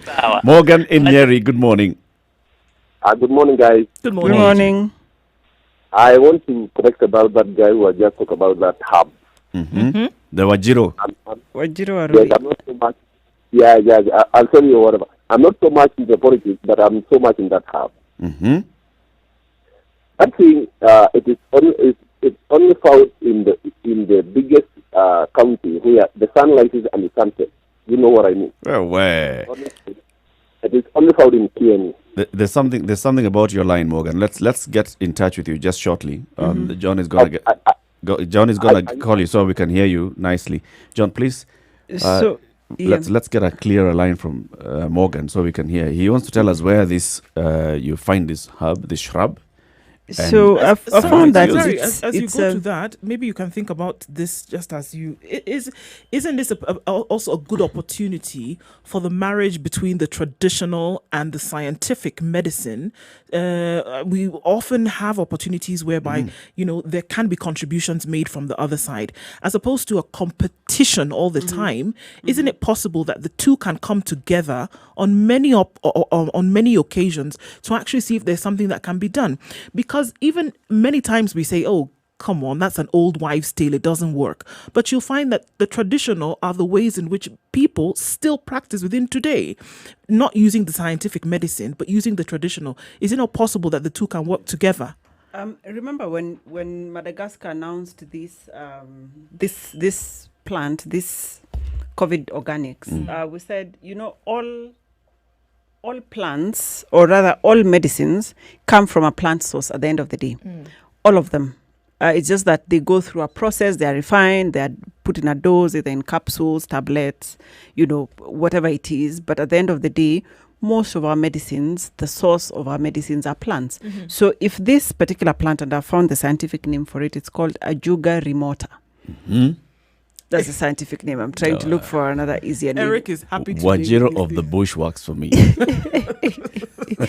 So this particular plant is said to have some chloroquine, actually. There you go. Yeah. So I think it brings us back to the issue of chloroquine and hydroxychloroquine. And I've seen a story that had been covered in 2004 about Kenyan researchers growing it together with artemisinin. Artemisinin is the one that finally does coartem, which is a very integral part of malaria treatment. So there could be something in here from this plant. So yes, for me, I think it should be looked at. It's not for dismissing. Let's look at it. It does no harm. If it turns out to be the medicine that will prevent us from getting COVID, why not? Yeah. If we have it here, then if it helps you in any way, just like that ARV that is cutting down 4 days of your hospital stay. If this one cuts down 2 days, one day, why not? Or keeps your symptoms at mild for a long time, or the President Rajolina says it prevents you from getting COVID. So if it will prevent or keep the virus away, why not? It's worth looking into. Our man from Nyeri is back. Morgan. Yes. So you were telling us where Wajiruwa Rorie is found. That hub is called. It has got two names. The first is Wajiruwa Wakieni. And the Wajiro of Rorie. And Wajiro of Rorie. Now, you can just explain the difference between what's the meaning of Kieni and what's the meaning of Rorie. Kieni is the plains, as you can remember, as per your geographical way of understanding. It is a plain, Kieni. So Kieni is plain. Yes, but Rorie is it's kind of Kieni, but it's somewhere that people that has disappeared, and it has not been used by people for a long time. But basically, it is Kieni too. It is between Kieni. Okay. Now, the funny thing about that herb is that you can only boil it when you are shivering, to have something to do with malaria sort of illness, but you cannot, you cannot chew that thing and sustain to swallow the saliva. It's very bitter. You can only boil it and then let the water cool down, and then you take a glass or two in a day. If you take a glass or you exceed a glass, you start sweating. Because of the bitterness. Yes, it has got a very. I don't know how I can put it into the right terms about the exoticity it has as far as herbs and you understand the terminology is concerned. It is very strong. So what is it used for normally? Yeah. What would you kufanya? It's used for anybody who is suffering from malaria. If you suffer from malaria, you just take about a glass or 2 days, 4 to 5 days, the malaria is over. That's unit. Okay. A glass per day. Yes, all two. Keeps going. But about chewing those things, my friend, you cannot. You cannot chew it. You can't. But you can try. Well, so it's for boiling. Is it readily available? So if you just walked out of your home and went to the Kieni or to the Rorie, would you be able to just find it? Yes, but it is not.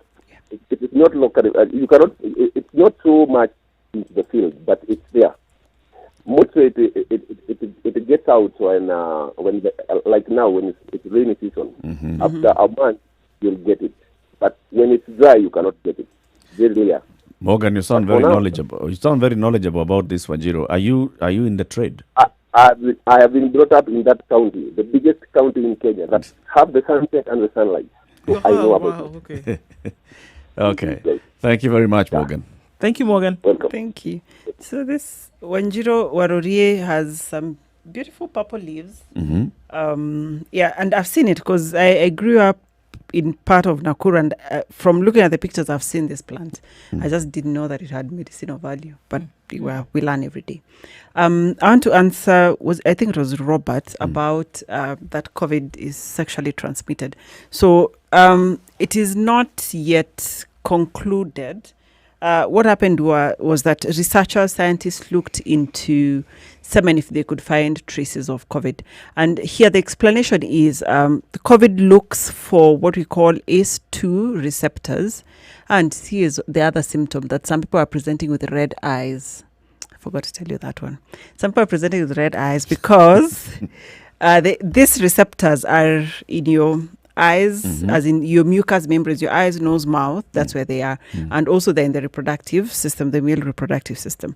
So the virus looks for these ACE2 receptors. That's where they bind to the cell and now get into the cell. So wherever these receptors are in plenty, that is where you're likely to find the virus. Okay. So the people who are found with red eyes, because if you touch your eyes, that's why you're told don't touch your eyes, don't touch your nose, don't touch your mouth, is if you have come in contact with the virus and you touch your eyes, it can just, start by infecting you there and cause some inflammation, and that's why the red eyes. So the reason it is found in semen is because the receptors are also there. So what are you saying, Terry? But do I have Answer to the question. The question is very direct. The man asked the question. It is very direct. Is it? It is likely to be sexually transmitted. It is not yet known because being found is different from saying it is viable and transmissible. Okay. Yeah. So the virus, the DNA of the virus was just found in semen. So social distance still applies here. Physical distance. Physical distance. Tough one. I don't get it. I don't touch your eyes. Don't touch your eyes. Don't touch your nose. Don't touch men. Don't touch men, basically. Maintain physical distance and keep COVID away. Okay. But you anyway, wanted to ask disclaimer. something about what your... Yeah, disclaimer? It is not yet proven to be sexually transmitted. So don't quote Dr. Mercy on It's the beginning of the studies now. It's just a finding. It's been found in semen, and we don't know how long it will last. If it will still be found. It may have moved. By the time they check again, it's gone. It was here. We can't see it anymore. It'll no longer be here. So I think they will open up the conversation again tomorrow on what we have learned so far about COVID-19, what people need to know, and the same way we've done this morning, invite our audience to tell us what exactly is it that you're hearing about COVID from wherever you are. This 1-0 is a discussion, obviously, that's happening in very many parts of the country. Are there people who are already starting to bottle it? Are there babus of Loliondos who are trading in 1-0 Rorie? And how much are they selling per bottle? Is it well packaged? Can we label it? I see the commercial wheels in your mind turning. You are giving people ideas, Eric. Do we need to go? Must you have a Are you the trade, Eric? And you're marketing something. Ask me this question in 24 hours. In 24 hours, I'm going to tell you. So today's proverb is from the Igbo people of Nigeria. Tell us proverb in pidgin. If you want find black goats, I'll be waiting and talk. Huh? Wait, talk them again for English first. Talk them for English. Look for black goat during the day, because at night you may not find it. Okay. If you want find black goats, you suppose find them early, because for nights you not go fit find them. And what on earth did they have in mind? What did they have in mind when they came up with this? get onto it early, man. If there's something you want to do, make haste while the sun still shines. It's another version of that. Really, you don't want to. At You some don't want point to wait you for need to be nightfall looking for you a to look for goat. something that's already Right. dark. Right, and it's already black as it is. So look for it during the day. Lock down the country now. Stop waiting for Stop night. waiting. Stop And then waiting start for saying, night, then you want to lock down. we You're don't know. indisciplined. Should we open? Should we not? All right. Thank you very much for tuning into the Situation Room today. Tomorrow we'll be having more conversation on this. We'll look at the economic side of things. We'll look at also what's happening to our industries. This whole story of opening up restaurants, whether they are able to comply, the future of business in the country. All these and other conversations. Join us tomorrow. For now, uninterrupted music. The likes of Enrique Iglesias without an N. Milli Vanilli with an N. You're about to say Eric Iglesias. Chip Taylor and the New Ukrainian. With an N. With an N. This one by Chip Taylor and the New Ukrainian. The name of the song is F All the Perfect People. All right then. Okay, Eric. Good morning. It's 10 o'clock. See you tomorrow.